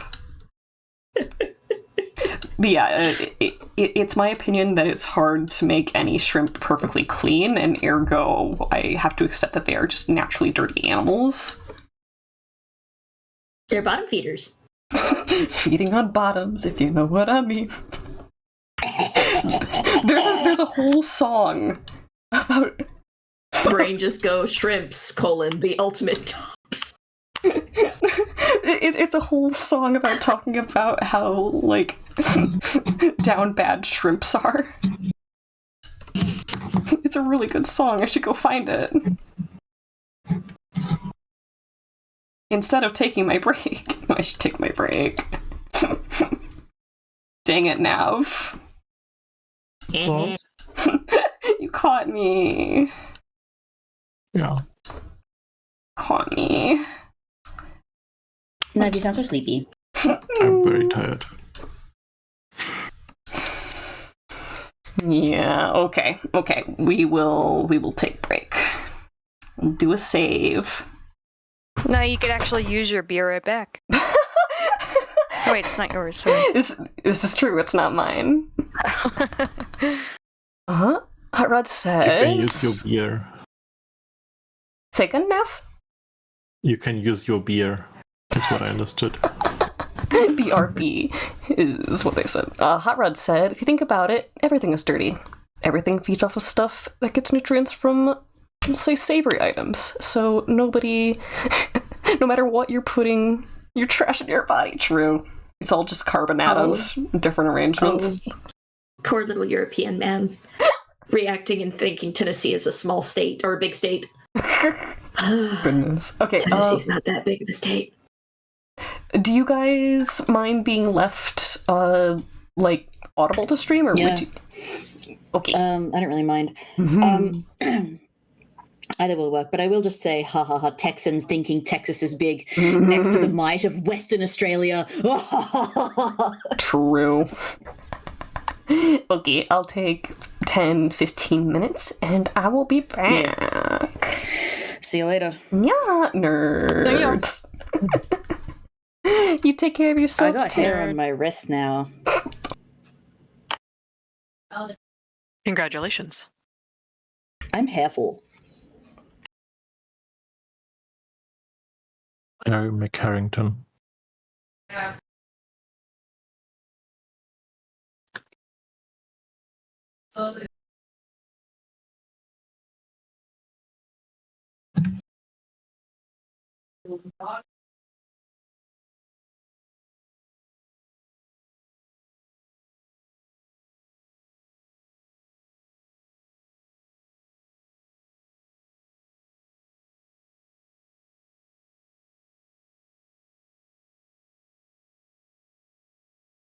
Shrimp.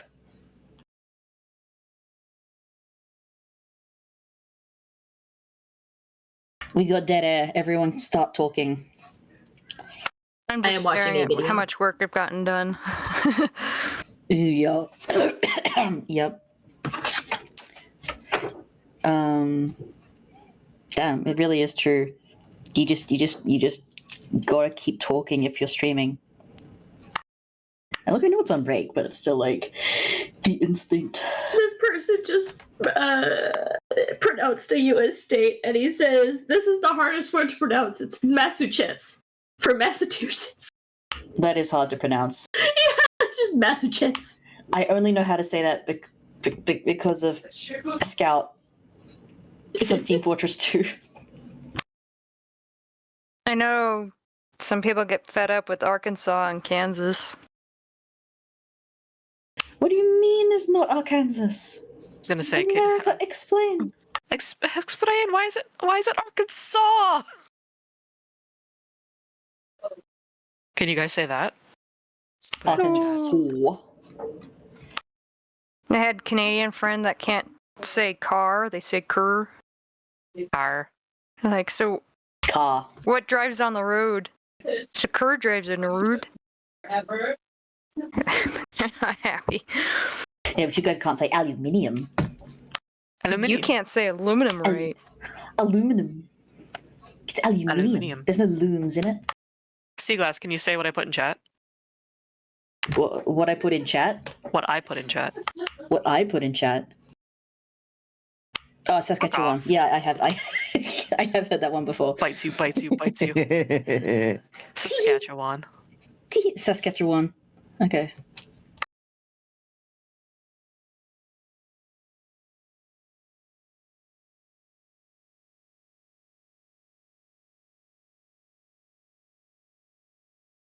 The truth is, I was tabbing in, and I was just killing time while I tabbed in. Nunavut?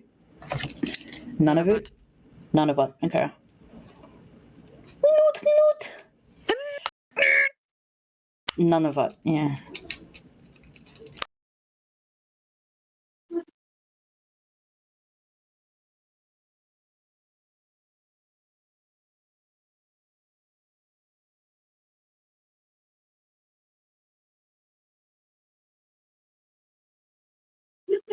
Noot.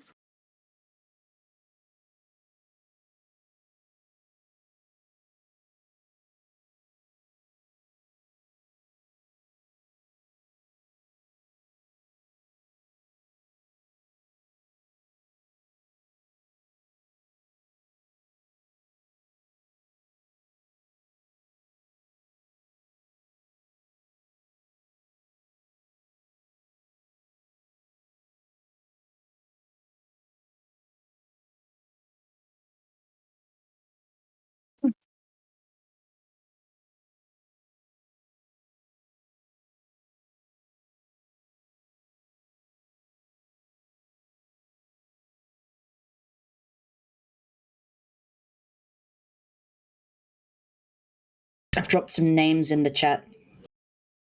Can you say them? Worcestershire is easy to say. What are you talking about? Yeah. Woolloomooloo? No. You're actually closer the second time. That one's Woolloomooloo. Woolloomooloo. Fresh Hot Rod is talking to you. And it's a suburb in Sydney. Have you? It just sounds like you're trying to say water bottle, except you're messed up. No, I have not. Woolloomooloo. See? Woolloomooloo. Woolloomooloo, yeah. Dandenong, yeah. Parramatta? Is that a? Yeah, is that it's an, actually bang on, Parramatta. I was gonna say, is that an R roll or no? And Melbourne. Wrong. That's the trick question. Everyone gets that one wrong. It's Melbourne. There was actually a thing a few years ago where American rock stars would come to Melbourne and they'd say, "Hi, Melbourne," and everyone would get mad as hell. So apparently, people started complaining about it on social media, and then suddenly all the people who come to Melbourne know how to say Melbourne because they've been practicing because of the backlash. Gotcha. There is a bot. Yosemite, I know that one. That's a tricky one. I always thought it was just okay, this is gonna sound weird. I always thought that was just like an accent thing. It might be like a regional, if we just say it differently, but it's what's that movie series, the Bourne something or other. Like I know it's the same Bourne Legacy. Yeah, the Bourne Ultimatum or whatever. But like so like we say that differently. I've always thought that saying Melbourne the way we do is just like, you know, some chain of pronunciation away from some British shit. I mean, most places here are. So that happens with this city. So for me, it's Lafayette. Lafayette. Isn't that the guy from Les Miserables? Possibly, but I've also heard Lafayette. Lafayette, yeah. But we say like we also say because we're Southern. We say praline and crawfish rather than praline and crayfish. I think we say praline. Got that nice drawl on it. We just call them crawdads. I say I have called them crawdads. Yeah. We say hey, like a southern drawl. Huh? No. Do your parents have like a southern drawl? No, but okay. So my mom's native Texan. yeah, praline. True. But my dad's actually from Mississippi. Interesting. And I was always in like port cities, so pretty much the only real Texas part of my thing is I say y'all. I mean, I can go real Texan if I try real hard. It's not exactly, you know, rocket science or nothing. But you are like a zoo animal to me right now. but I don't have at least for states standards, I don't have a very strong accent in any specific direction in my day-to-day. I think probably the most southern thing that I do is, as I said, I say y'all, and then every once in a while on my R's, like AR or OR, I do that thing where you kind of lean into the R real hard. Mm-hmm.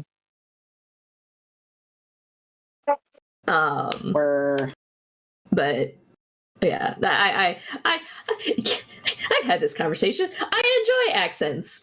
So sometimes, yeah, pulling out that southern drawl is a lot of fun, and you can really save it for special occasions. Or you can pull out, you can pull it out for some characters, and it'll be fun. I'm actually looking forward to playing. I got a character coming up who everybody in this channel so far who's seen him's really liked him. That this is probably going to be Aaron's voice. So Aaron's going to be speaking it like this. Yay! Swagful. Yeah. But it's kind of been I can't say it's been a hobby since I was young, but a lot of times whenever I was bored, because I worked at a grocery store and I was at a cashier's lane for 8 hours a day, which I found it really funny whenever I switched jobs. They were like, oh man, I have to spend 2 hours on register. And I was like, oh no, you poor child. You get like absolutely zero sympathy. But as a result, because I was bored a lot of the day, I would actually do accents at register, like as practice. And nobody would notice, yeah. Yeah. Because they're only interacting with you for like 30 seconds. Right. Well, and I'm actually like, obviously for the more crazy ones, like Irish/Scottish or German/Russian, like those are kind of cartoonized a lot. But for English, like for an English accent, apparently I sound like I'm from Bristol whenever I speak in an English accent. Oh, delightful. I have also been told by someone who speaks it. Well, not quite that bad. Whenever I go English, I do something like this, so it's really nice and it's kind of relaxed, and I'm not really worried about it all that much. That is actually very pleasant. Thank you. So like I don't do full Cockney. Twice, Sounds similar to Essex, I think. All right, Essex it is. But this is just based on Minecraft YouTubers explaining their accents. So okay. But yeah, it's for me. Doing an English accent is just like a softer version of an American accent. And putting a lot more H's in your words, for lack of a better way of explaining it. You have to get kind of nasal if you want to do an Aussie accent. Sometimes it's really weird. Hold on. Admittedly, I've never really tried an Aussie accent, and whenever I do, I go way too far. Yeah, you got a couple of the pronunciations, but it was a little British there. Yeah. I could tell you were putting more force behind like the air, which can help. Yeah. Loud and boisterous shitheads. Not shitheads necessarily, but like. Yeah, no. Admittedly, the entirety, like, I have not spoken to besides yourself and one other person. I have not talked to a ton of Australians. Yeah. So pretty much all of my Australian accent, know anything, comes from the Crocodile Dundee, which is way too far. I was thinking to myself very quietly, should I say that you sound a little bit too Crocodile Dundee? That's why. That's not a very good one. That's not a very. Yeah, I know. Man, this is why you gotta get more casual Aussies doing casual Aussie shit. Well, no, that's I need one to of pay the more reasons. attention to. I'm really glad that I get to talk to you because you do have a more casual Aussie one. Thank you. I actually play it up a little bit when I'm in the chat on stream so that it's a little bit more obvious. So like sometimes it'll slip out, but usually when I'm just chilling, when I'm just chatting. I have been asked if I'm American, if I'm Canadian, if I'm fucking French, because I've just talked to so many Americans over the years that I've just absorbed it. Barfing noises, please. Fuck the I don't sound straight up bog standard Aussie. No, I would love to listen to you more because yeah, as I said, I like, and this is true, as I said, of my Russian, of my German, and of my Australian / Irish, because like that's what I've heard is just the American people trying to do one of those accents, and it ends up warping it pretty severely. I actually have a game that I would love to play with you guys at some point because it makes me joy. Called Utter Nonsense, which is a game where we haven't played that in a while. Yeah, it has been a while. So you say phrases in other it's a card game. So you'll have like hick as being one of your cards. So you have to say whatever you draw in a hick accent. So it's really fun to play drunk. Time to get drunk. Yeah, so far probably my favorite ones is I really enjoy my European accent. I really enjoy doing this one. I'm not 100% sure of what it is, but it works very well. It's Nandor. I do a Nandor accent. I had one for a Russian character that was a lot of fun, but I don't remember my trigger word for her. Trigger word? We just activating, No. Like, because it's like the word that you say to kind of like get yourself in the right space. That just sounds like an activation word to me. Activation works too. It's the same thing.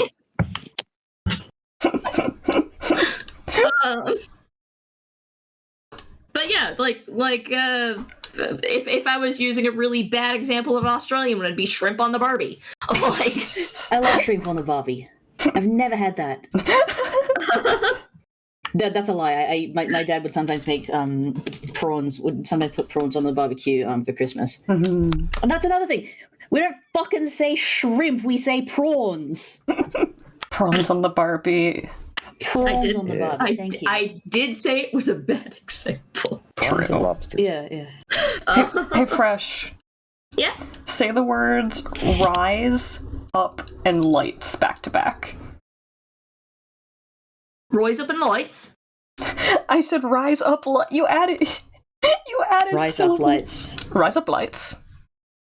So what's that one supposed to be? Razor blades. Yes, it's like Razor razor blades. blades. Razor blades. Rise up lights. Is that meant to be like an Aussie one? A little, yeah. I've been having a lot of A fun. little. Judgment. Like, Incredibly valid. Australian judgment. As it should be. you feel Judges the you judgment all the way Australianly. from over here. Can see all the way from over here. No, that's not right. I feel like with an Irish accent, it's a lot softer than people think it is. If Yeah, you're going for a much stronger brogue, that's more Scottish than anything else. agreed. You know how people. Here's a little thing about pronunciation. A small segue. So you know how people a couple of years ago started going like Oh like, no, Claire. with the R. Yeah. It was like cursive. Naur. Yeah. It emphasizing from and that's because like it sounds like Australians emphasize the sound when we talk. From the other side, looking at that, it's really weird because to me it sounds like American accents typically have a very emphatic. I'm trying to phrase this very carefully. No, just full send it. With your full chest, baby girl, baby boy, Baby Thembo. Mavady. Is that what's between a bimbo and a himbo? Is a thimbo? I'm a thimble, yeah. I'm a thimble. Because you're small and cute. American Really tempting to accent make a character curls that's a hippo bimbo. curls around the R sound. Yeah. Right. Car wash. But the it's really strange because when I want to put on an American accent, I have to literally like physically like it's almost like coming up with a new sound that I don't naturally have. It's still the letter R, but it's like the way my tongue moves is so different. It's like a curled, full body like. It's not. Okay, so I'm gonna sound really silly right now, but like so whenever I think of like European accents and even slightly Australian, since I weirdly enough with the softer Australian, it does kind of sound similar to an English accent. It's just I mean, we all used to be fucking colonized. Not my family. But I'm one of immigrants. But generally, whenever I think of those ones, I think of more like tall vowels. American vowels are more rotund. You're right. That's a good word for it. Full of cheeseburger. Yeah, cheeseburger. But like, so for instance, the word here. Whenever I sing English, it's here. If I sing it in or American, I say here. If I sing in English accent, I said here. So it's like it's taller. Like it's shaped like Tahani.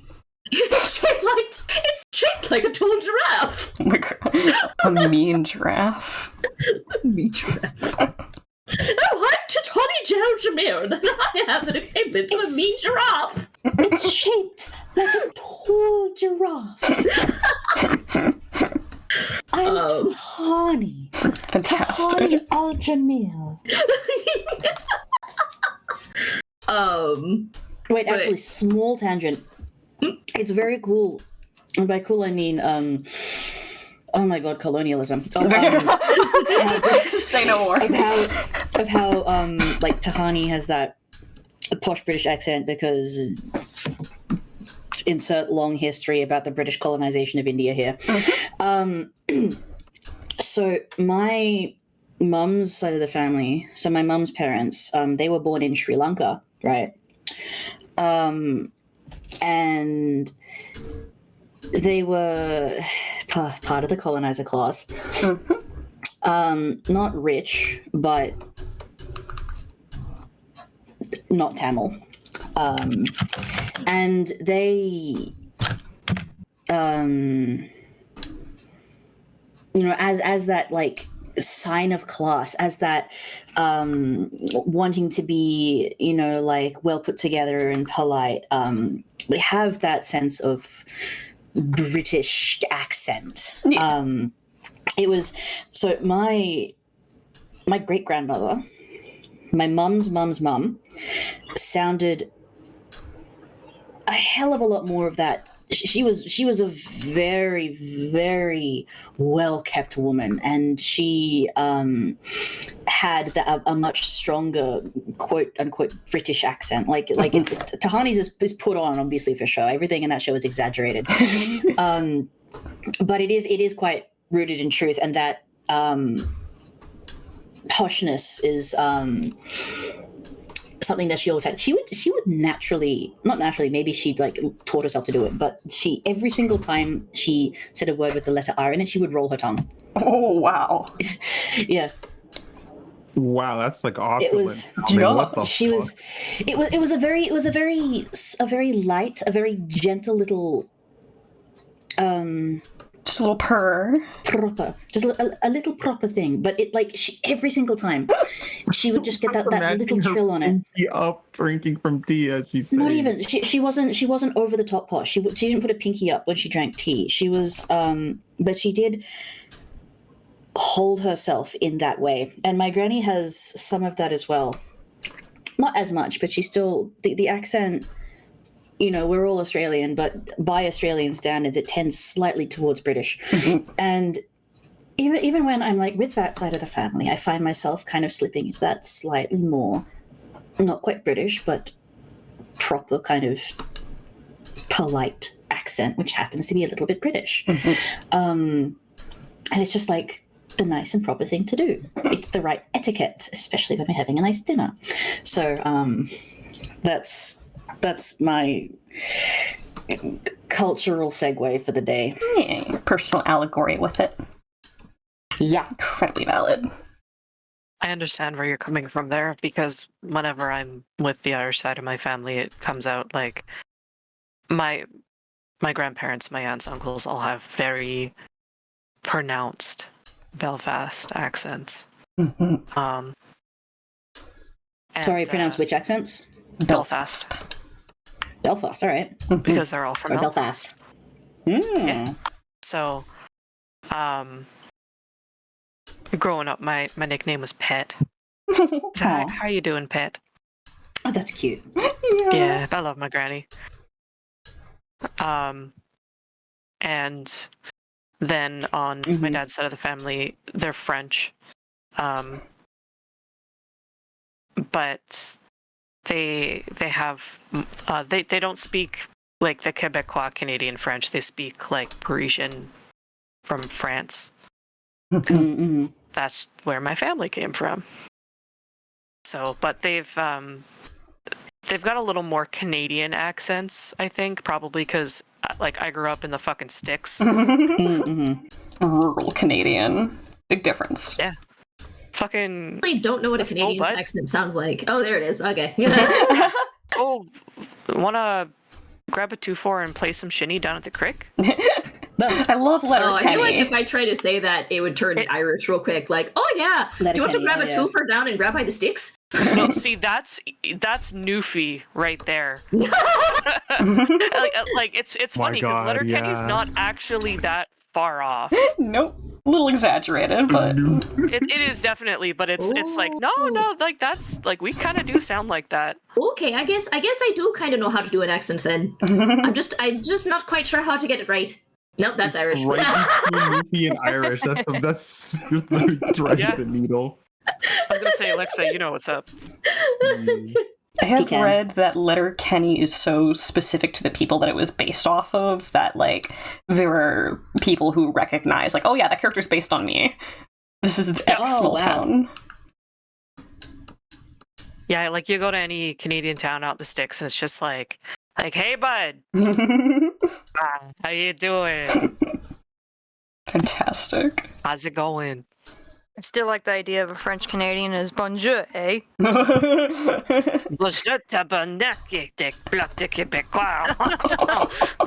don't know what you said, but I feel offended. I said bonjour, and then I swore, and then I said Quebec Block Party. Yeah. You literally just, Curio, when you said that, you sounded exactly like just incomprehensible, the incomprehensible chatter of a Hollow Knight character. That's what Hornet sounded sounds like. Oh, has any of y'all seen the... Hornet's like the British of bugs. You're right. Have any of y'all seen the Make Some Noise where she does the Simlish Pledge of Allegiance? Oh, no, I haven't. That sounds fantastic. I have, and it's great. That was so good. I'll see if I can find it for y'all. I pledge allegiance to my... No, she does it entirely in Simlish. It's Haber Globago. something Lafayette. Here you go. You could read any alternate language in that, and it would sound like Simlish, probably. True. Hey, what are you doing? I almost worked on an indie project with Greg Sipes, who did some work on like the really early Sim stuff. And according to him, he says that the people who, helped direct him doing voice acting had an actual like Simlish dictionary. And that there was, like, documentation on it that they have, like, not available to the public as part of, like, their secret sauce about it. I mean, like, that makes perfect sense to me, because if you want a language to sound like a language, you'd want at least some parts of it to be consistent with, like, certain, like emotional outbursts, or like some kind of rules that tie it together just enough to be believable as a language. Mm-hmm. So it has that. Having watched my bestie play some Sims, like it's got a rhythm to it. It's got a legitimate, just enough pattern to it that it sounds like a real language while being complete baloney. Mm-hmm. Oh, but so far, one of my favorite ones is I still really, really love playing Chipper. I love Chipper's accent. Chipper's a delight. Yeah. You can tell Chipper's a hick. Oh, fantastic. You can tell I'm still like a baby D&D player because doing any sort of accent makes me nervous. Oh well, actually, so accents are not required. It's one of those things that actually, actually, it's usually that's kind of a. I don't want to say that's a new player's thing, but it is a new player's thing. They're like, yeah, I'm gonna give my character an accent. Well, but then they regret it because they don't understand how much they're going to be talking. Right. Or it's a thing at the table where, like, if you're at a table where a bunch of people do accents and it feels weird when you're not doing it, but like, it's literally like not. You can just. Full normal voice be like, this person is speaking like a French accent, and just continue on in your own voice. Yeah, legitimately. Sorry, go ahead. So dare I say it's because of the popularization of things like Critical Role made by voice actors, professional voice actors. And just all the other actual plays where like voice actors tend to. For sure. And actors tend to do a bunch of actual plays, and like. It's fun, but like it is not necessary. Legitimately, Alexa. I didn't notice. I've been here for like the last 45 minutes. The only reason that I do character accents for my nonsense is because my character and I are usually not like. I mean, we're kind of similar because obviously you always give character traits for yourself. Yeah. But I will make jokes that my character would not, and it is very hard to tell when it's me talking or my character talking. But whenever I let my character talk like this all the time, it's real easy to tell whenever I'm talking for them or I'm talking for me. True. Like, another thing of like also why voice acting is not necessary because sometimes you have a character of a certain demographic where you're just like I don't really want to try doing that accent. I feel like I might send the wrong kind of message I'm trying to do. So yeah, I'm just gonna use my voice for this. They have this accent, guys. I'm not touching that. It would be a faux pas at best. Just looks at the entire Asian continent and just be like, yeah, like half of those accents are just off limits for me. I'm not even gonna try those. Well, I think frame 7 is necessary here. Oh, also, because if y'all haven't noticed, I am a notorious punster, so I make a ton of puns every session I play, and I'm like, no, my character's not punny. My character's not even a smiler. I have a problem, honestly, when I do voices in game, is that if I'm not in the right headspace, I'm trying to do voices, I'll like forget my character's voice, but then I'll what's it called? I'll code switch. Then my brain will panic and it'll start code switching.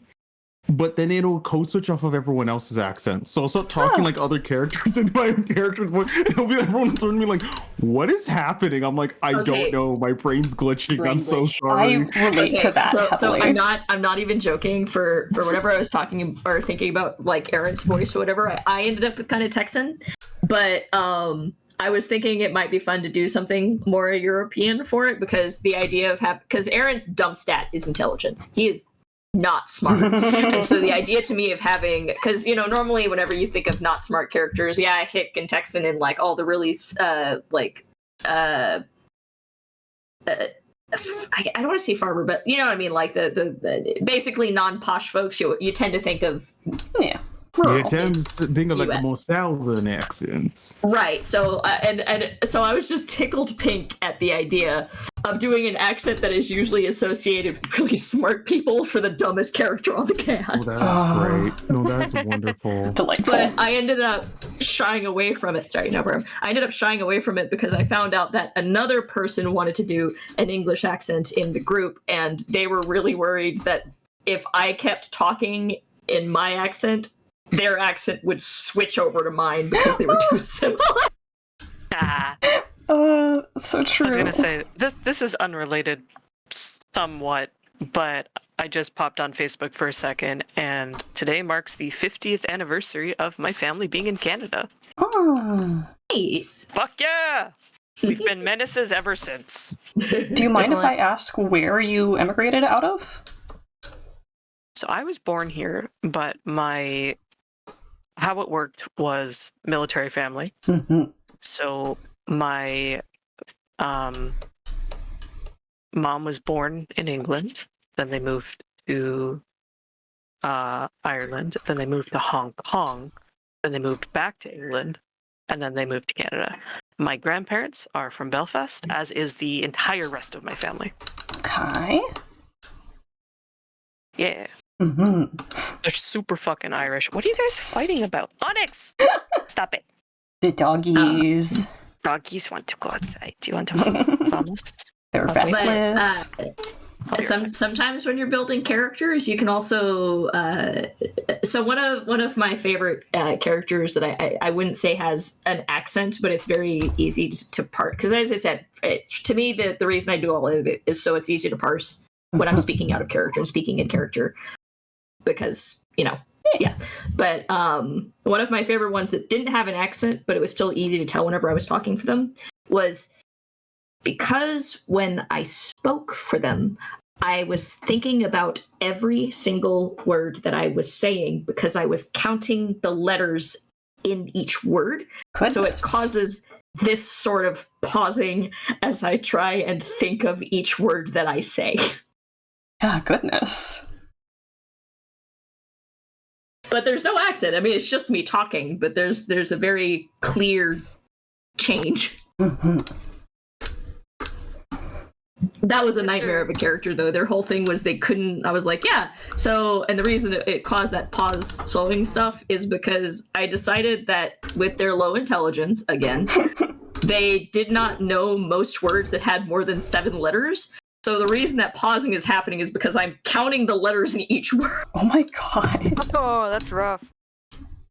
I mean, it's not super hard. Well, okay. So it's not super hard to do because, and words like yesterday are fine because they're common. words. Like I was like, yeah. So, but he would not like. He wouldn't understand the word negative. Too many letters and too complex a word. And the reason that I was like, yeah, no, this is the way I'm doing it is because in character, Common is his third language.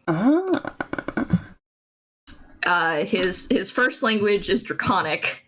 His second language is Dwarvish. And his third language is Common. So it was interesting because he would speak like that when it's speaking in Common, but if you spoke to him in Dwarvish, he spoke a little faster and could understand more things. I still made sure to emphasize each of the spaces between the words, but I would speak faster. And I also might increase my vocabulary just slightly. Yeah, that is lots of realism behind it.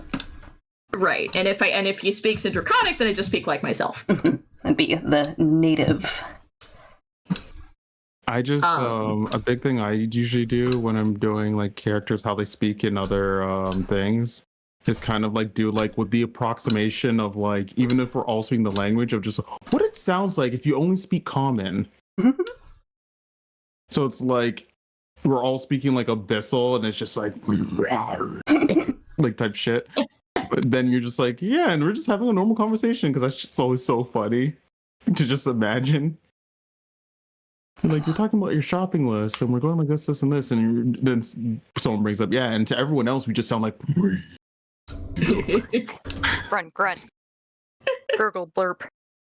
I think Sister wanted to make a character where you would replace the letter B in words with the letter R.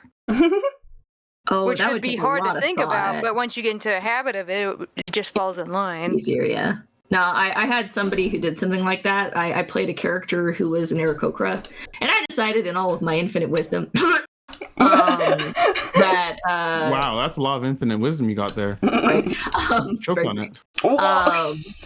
That since birds don't have lips, making the M sound would be hard. This is true. And so I went through and I parsed out through the English alphabet which letters would be impossible to make because you don't have lips. Yeah. Realism. No. And then I tried to talk that way for the character. So I would actually pause on words that had certain sounds because I was trying to find a synonym that wasn't that word that they could say. Unfortunately for me, one of the letters that I decided was N. Okay. Which now that I think about it wouldn't be a problem, but and P was also one of the problem childs. Oh, you could like look up African Greys talking. Ooh. No. That is a fine idea. Fair enough. I'm maybe if I ever do it again, but thankfully that character is over. But yeah, I decided N was one of those ones that I had trouble with, which was really problematic whenever you wanted to say no. Because almost every form of no has an N sound in it. Oh, I have a solution for you. Yeah, we got there. I'm gonna drop a video in the chat. Okay. An African the second motion nightmarish, because now I'm just talking about nightmare characters to speak for. Was I played a Tengu, and for the non D&D players, Tengu don't have, or Kenku don't have any words of Connor, their own. They your only otter mimic has what other returned. people have said. I bring the destruction of your local So fish it's really population. hard to play one. Oh, hell yeah. If you're trying to be lore accurate, because you can only say things that you've heard before. So I actually kept a sheet. Like whenever we first started, I said to the DM, hey, can I write a 2-page conversation that my character has heard between 2 other people so that I have something that I can start with in the first session? Yeah, otherwise you'd be a mutant newborn. Right. And I was like, there's no way he hasn't heard anything before this campaign started. Yeah. Right. So that was like my jumping point. And then after that, I kept notes and tabs on phrases that I thought would be useful later. And I think it ended up being like 3 pages, but it caused me to slow down because I was constantly trying to look through my vocabulary to see what I could say that would would be good for that situation. Yeah. To the point that I made it through 2 sessions that way, and then the DM was like, you know what? The curse is lifted. You can speak like a normal human being now. I was like, oh my god.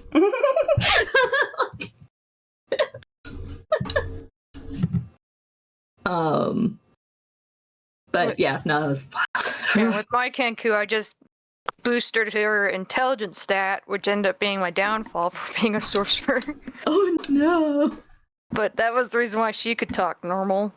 Almost normal. Yeah, my Kenku was a warlock. And he was the about equivalent of 8 years old.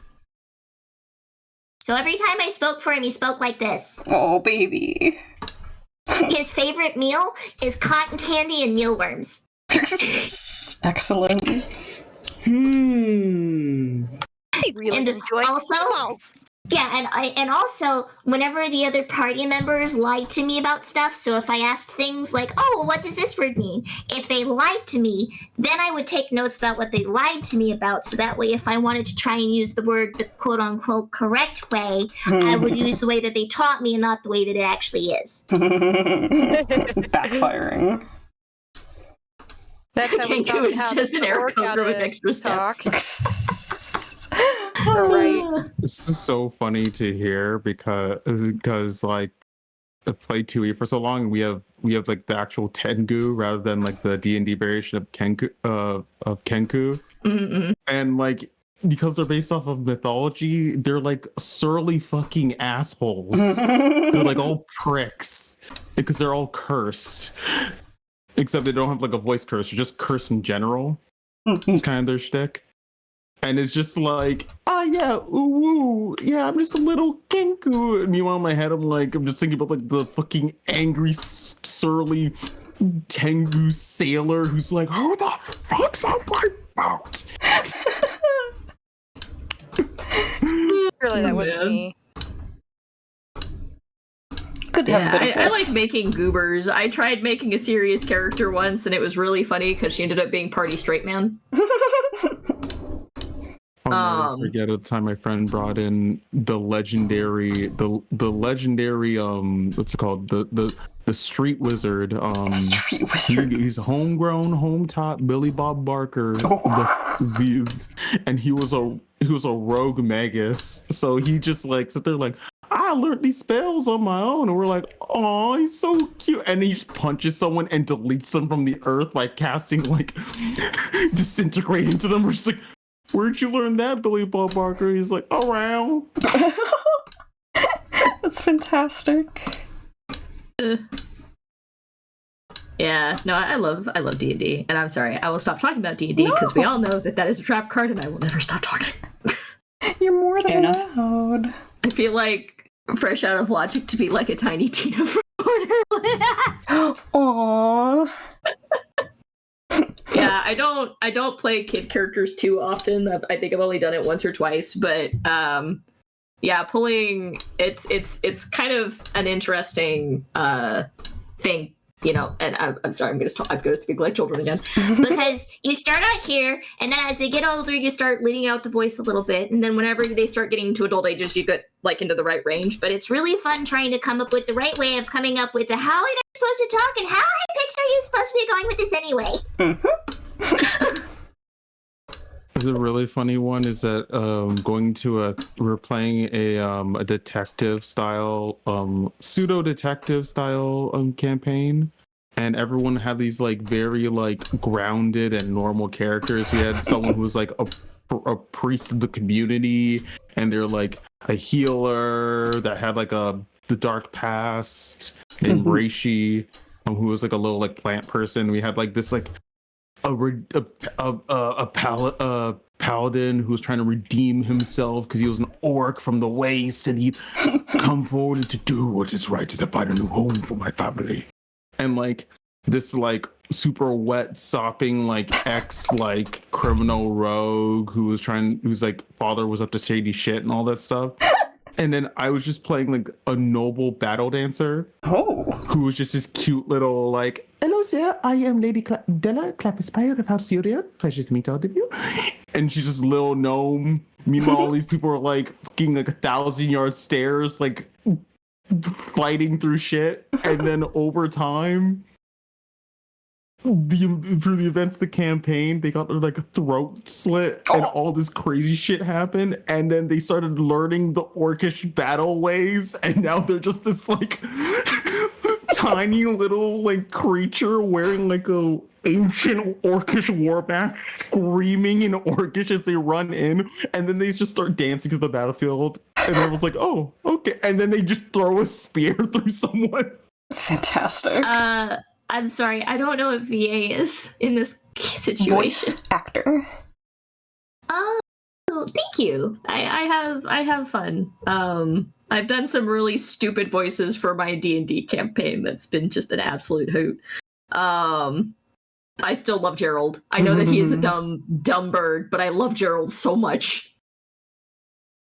And for the people who are in my campaign, Gerald is a pelican. Who can fit anything in his mouth if he tries hard enough. Just let him try. Go on. Look, I'll fit him in there. Just hand it to me. It'll be fine. Just let me try. I'm sure I can do it. Yeah, I just need to put it in my mouth, and it'll be right. Put baby in pelican mouth. No problems ever in pelican mouth. Nothing bad ever happens in pelican mouth. No, nothing bad ever happens in pelican mouth. It's what after pelican mouth you should be concerned. True. Yeah, after you leave the pelican mouth, that's when the problems start. Yeah, no, I've heard. I think my favorite D&D like saying is that if Wascally wet it. If you have a set of characters who have serious backstories, you are inevitably going to have Benny Hill music as being your background music for any D&D campaign they're all in. True. But if you have silly names and silly characters, they end up being the most dramatic and serious plot lines. Agreed. It will always swing the other direction of the intention. Yep. I was looking at the cute mushroom joke character in our game. Oh, you're so cute. Session like 23. I cast divine immolation. Just everyone's looking as they like literally melt an entire group of people to death. Just like, yep, this just turned. I've been having an amusing. Okay, so I'm gonna go to sidebar, come back. So far, the most serious character that serious like DM likes them, and then they've had the most like personal growth through the character. Their character name was Shenanigans McBlundercuff. Fantastic. That's how it be. But recently, I've been playing a character called Winter's Gear, who is a plasmoid. In setting, he is a basically an evolved gelatinous cube. Because we don't have like a sci-fi setting. This is still 5e fantasy land. And it's been really funny because plasmoids, or in this case, gelatinous cubes, as pretty much everyone probably knows, gelatinous cubes eat things. That's kind of their MO. They just eat everything, or at least all biomaterial. They don't eat magic items, and they don't eat like armor. But if you put a piece of meat in a gelatinous cube, it will vanish. They're nature's Roombas. Yep, nature's Roombas. So it's been really funny because he is a gelatinous cube, Winter's Gear will eat people. They don't have a problem with that, right? But they are very open about the fact that they eat people from the beginning of the campaign. It's not something that they try to hide, but they know that they are in a human town and that it's impolite to eat people. This is true. At least not without consent. At least not without consent. So at this point, I had one of the other party members turn to my character and say, "How is it that you're the most normal one here?" Because there's 5 of us, and we consist of me, a half-orc pig man that doesn't speak anything and loves eating their enemies, the owner of said pigman, who does not mind the pigman eating their enemies. Someone who, whenever they get low on health, they have like a vampirism thing so that they can bite them and get health points back. So they've bitten someone in in a fight before, and then the other quote unquote normal person. So this person looks like the warthog guy started eating a corpse at the end of the fight, and my character pops and goes, "Oh, is that an acceptable course of action? I thought that you weren't supposed to do that." Can I have some? Move over. And immediately somebody else goes, no, don't do that. He was like, "Oh, all right. I'm glad to know that I was correct in my findings." But whatever. I want this child to meet a Colo so bad. What's a Colo? Pathfinder gnolls. But like their cannibal their fleshing is mostly ritualistic, but like they do it to honor their enemies. Yes. So it's not like fucked up. It's actually like, oh no, this is just part of our culture. We actually do this like for a reason. Like I'm honoring them by doing them, and it's just like I'm just imagining this little guy like a group of culture. Like, oh, you like eating? Yes. Now you must only do it to the strongest of warriors you face, so you can commune with their power. That's adorable and scary. I love it. I played. So I have a gnoll. He's my only evil aligned character. I love him to pieces. And he also eats people. But for him, it's less of it's more of I do it out of necessity rather than I do it out of preference. Yeah. Because he is of a waste not, want not personality. Just a very extreme version of that. He's great. But yeah, no. So far, Winter's Gear has been a lot of fun because they are learning as they go. So I really enjoy playing characters who aren't great with human culture, because that means that my character gets to learn as the game goes.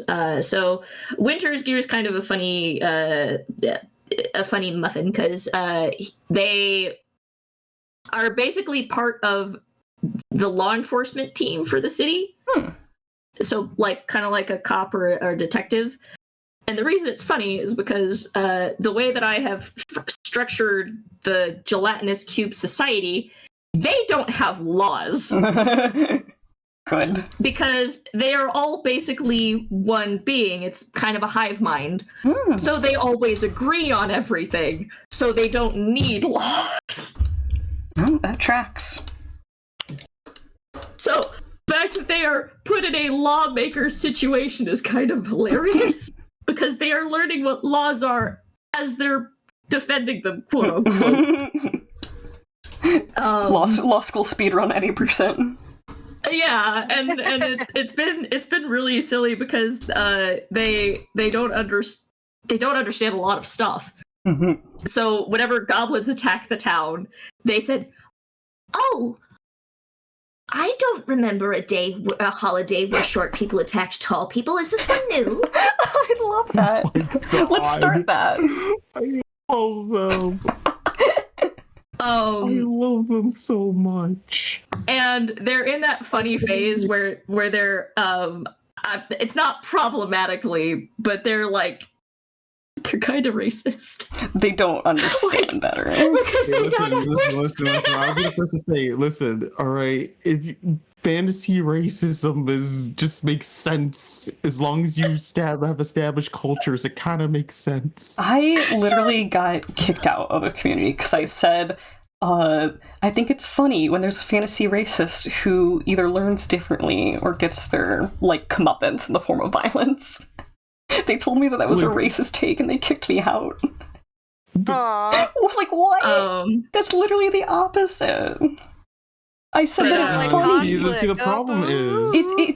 I literally said it's funny when they get, the shit kicked out of them for being bad. It's what are you on? The problem is that, people come from games that have no actual cultures written down. So when you do make a character, whenever that type of situation happens, it becomes super problematic instead of it being like, I don't like dwarves because my entire fucking hometown was killed by them, so fuck them. Yeah, it's part of a realistic world, and it's okay to have it's okay to want to have campaigns that don't have that content in it. But telling someone that adhering to rich culture and like, literally my statement was still moralistic in this sense where I was like, yeah, I want these characters to be used in a way that has a moral, like, statement that shows that it's wrong.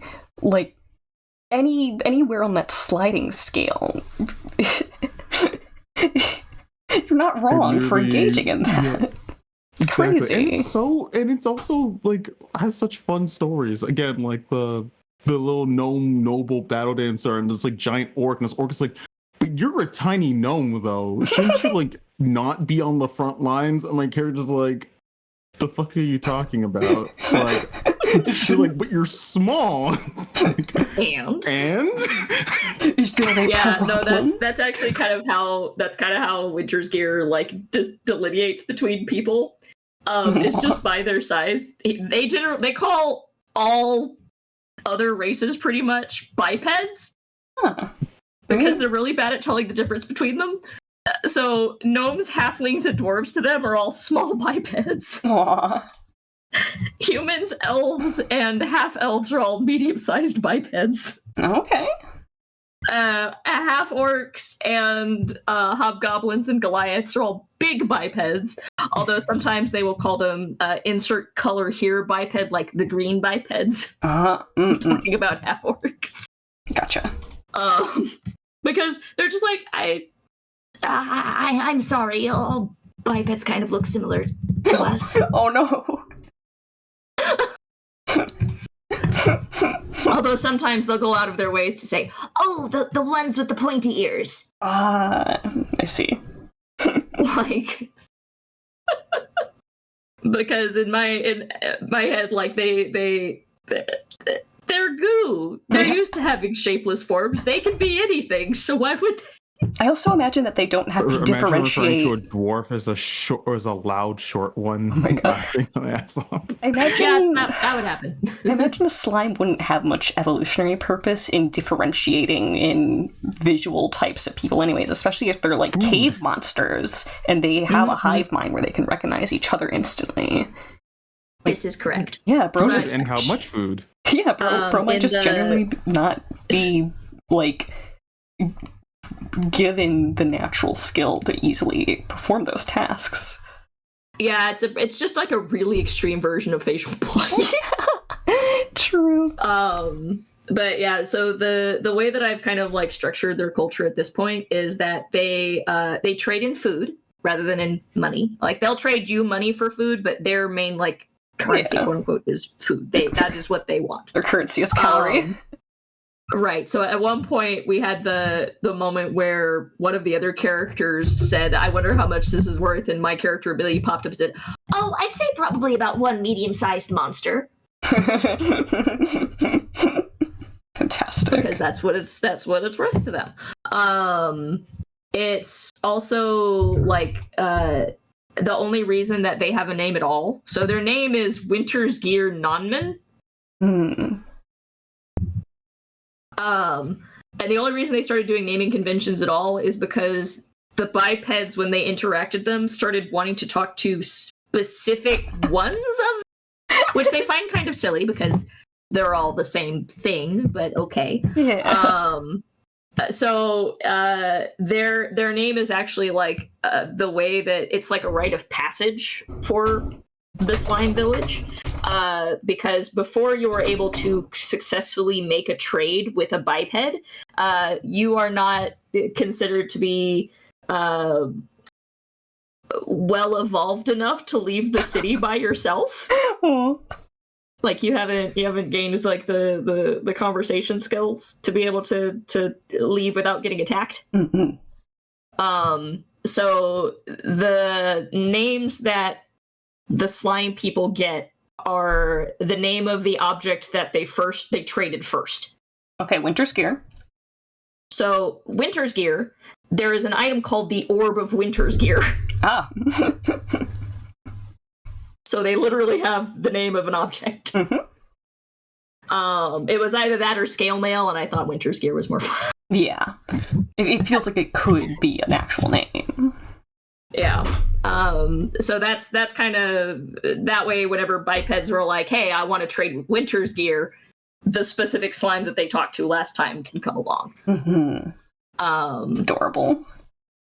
Yeah, it was like a fun little thing. They also have a holiday, quote unquote, that it's called. I think I called it Communion. Which is basically once a year, every slime is required to come back and reform with the ゥ-ẓbleq, which is the name of the singular entity of all slimes. So they merge in with the ゥ-ẓbleq and share all of the memories, information that they got after leaving last time. It's basically like a computer hooking up to a server and backing itself up. Yeah, that's awesome. And then after they've done the communion, then they can leave again. So they have to come back and commune with the ゥ-ẓbleq once a year so that the village stays up to date on all of the stuff that's going around so that they can make, correct assumptions about the outside world and et cetera, et cetera. I love that. Just imagining one slime gets hit with the horrors of war and comes back and just traumatizes the rest of the ゥ-ẓbleq. That is exactly what would happen, yes. Oh no. Yes! Yes! Your brain is evil. But that's one of the reasons It's called that evil, good storytelling. What's the difference? You torture your creations. There is no difference. That's one of the reasons that they actually Winter's Gear is in this human town at all, is because they want to establish permanent trade relations with this human city, and they're trying to figure out the proper way of doing that by learning more about people. So they're kind of like a front line, and it ended up being really silly because whenever they joined in, they were like, okay, so we have this weird slime thing that's in our city that is connected with a town that has a ton of magical items. So we want to be on good terms with them because having access to those magical items would be great. So we can't let them get hurt, but they don't understand anything. Yeah. So they basically made them a paper pusher, or like a scribe, or a runner, or basically just someone who stays the entire time in the building. So that way they didn't go out and accidentally get hurt by one of the townspeople who thought they were a monster. Yeah. Fresh, this character would have a lot to relate to with my spider tar character, Taratella. Aww. They love meeting new people. Yeah, they both are monsters that have been able to engage in trade with one form of, organized and civilized society. Is that a D&D character, Connor? She is from a D&D-like roleplay server. So there is dice rolling involved, but also a lot looser stuff and, fully homebrewed lore, but still with heavy influences from, some of the most popular fantasy universes. Okay, that makes sense. Because I heard about that and I immediately that's an Anandi. You described an Anandi. No. So the spider people in this universe are actually from an outer realm called the Chaos Realm, which is a bunch of shifting dungeon tunnels that is constantly expanding and changing as a maze. And every so often, this dimension intersects with the overworld, and when that happens, a bit of the dungeon gets broken off and is embedded into the actual terrain of the overworld. And in this world, that is where most dungeons come from. In addition to, that's where a lot of the dungeon monsters originally came from, is that they were outlanders that got stranded through the dungeons being intersected and left behind.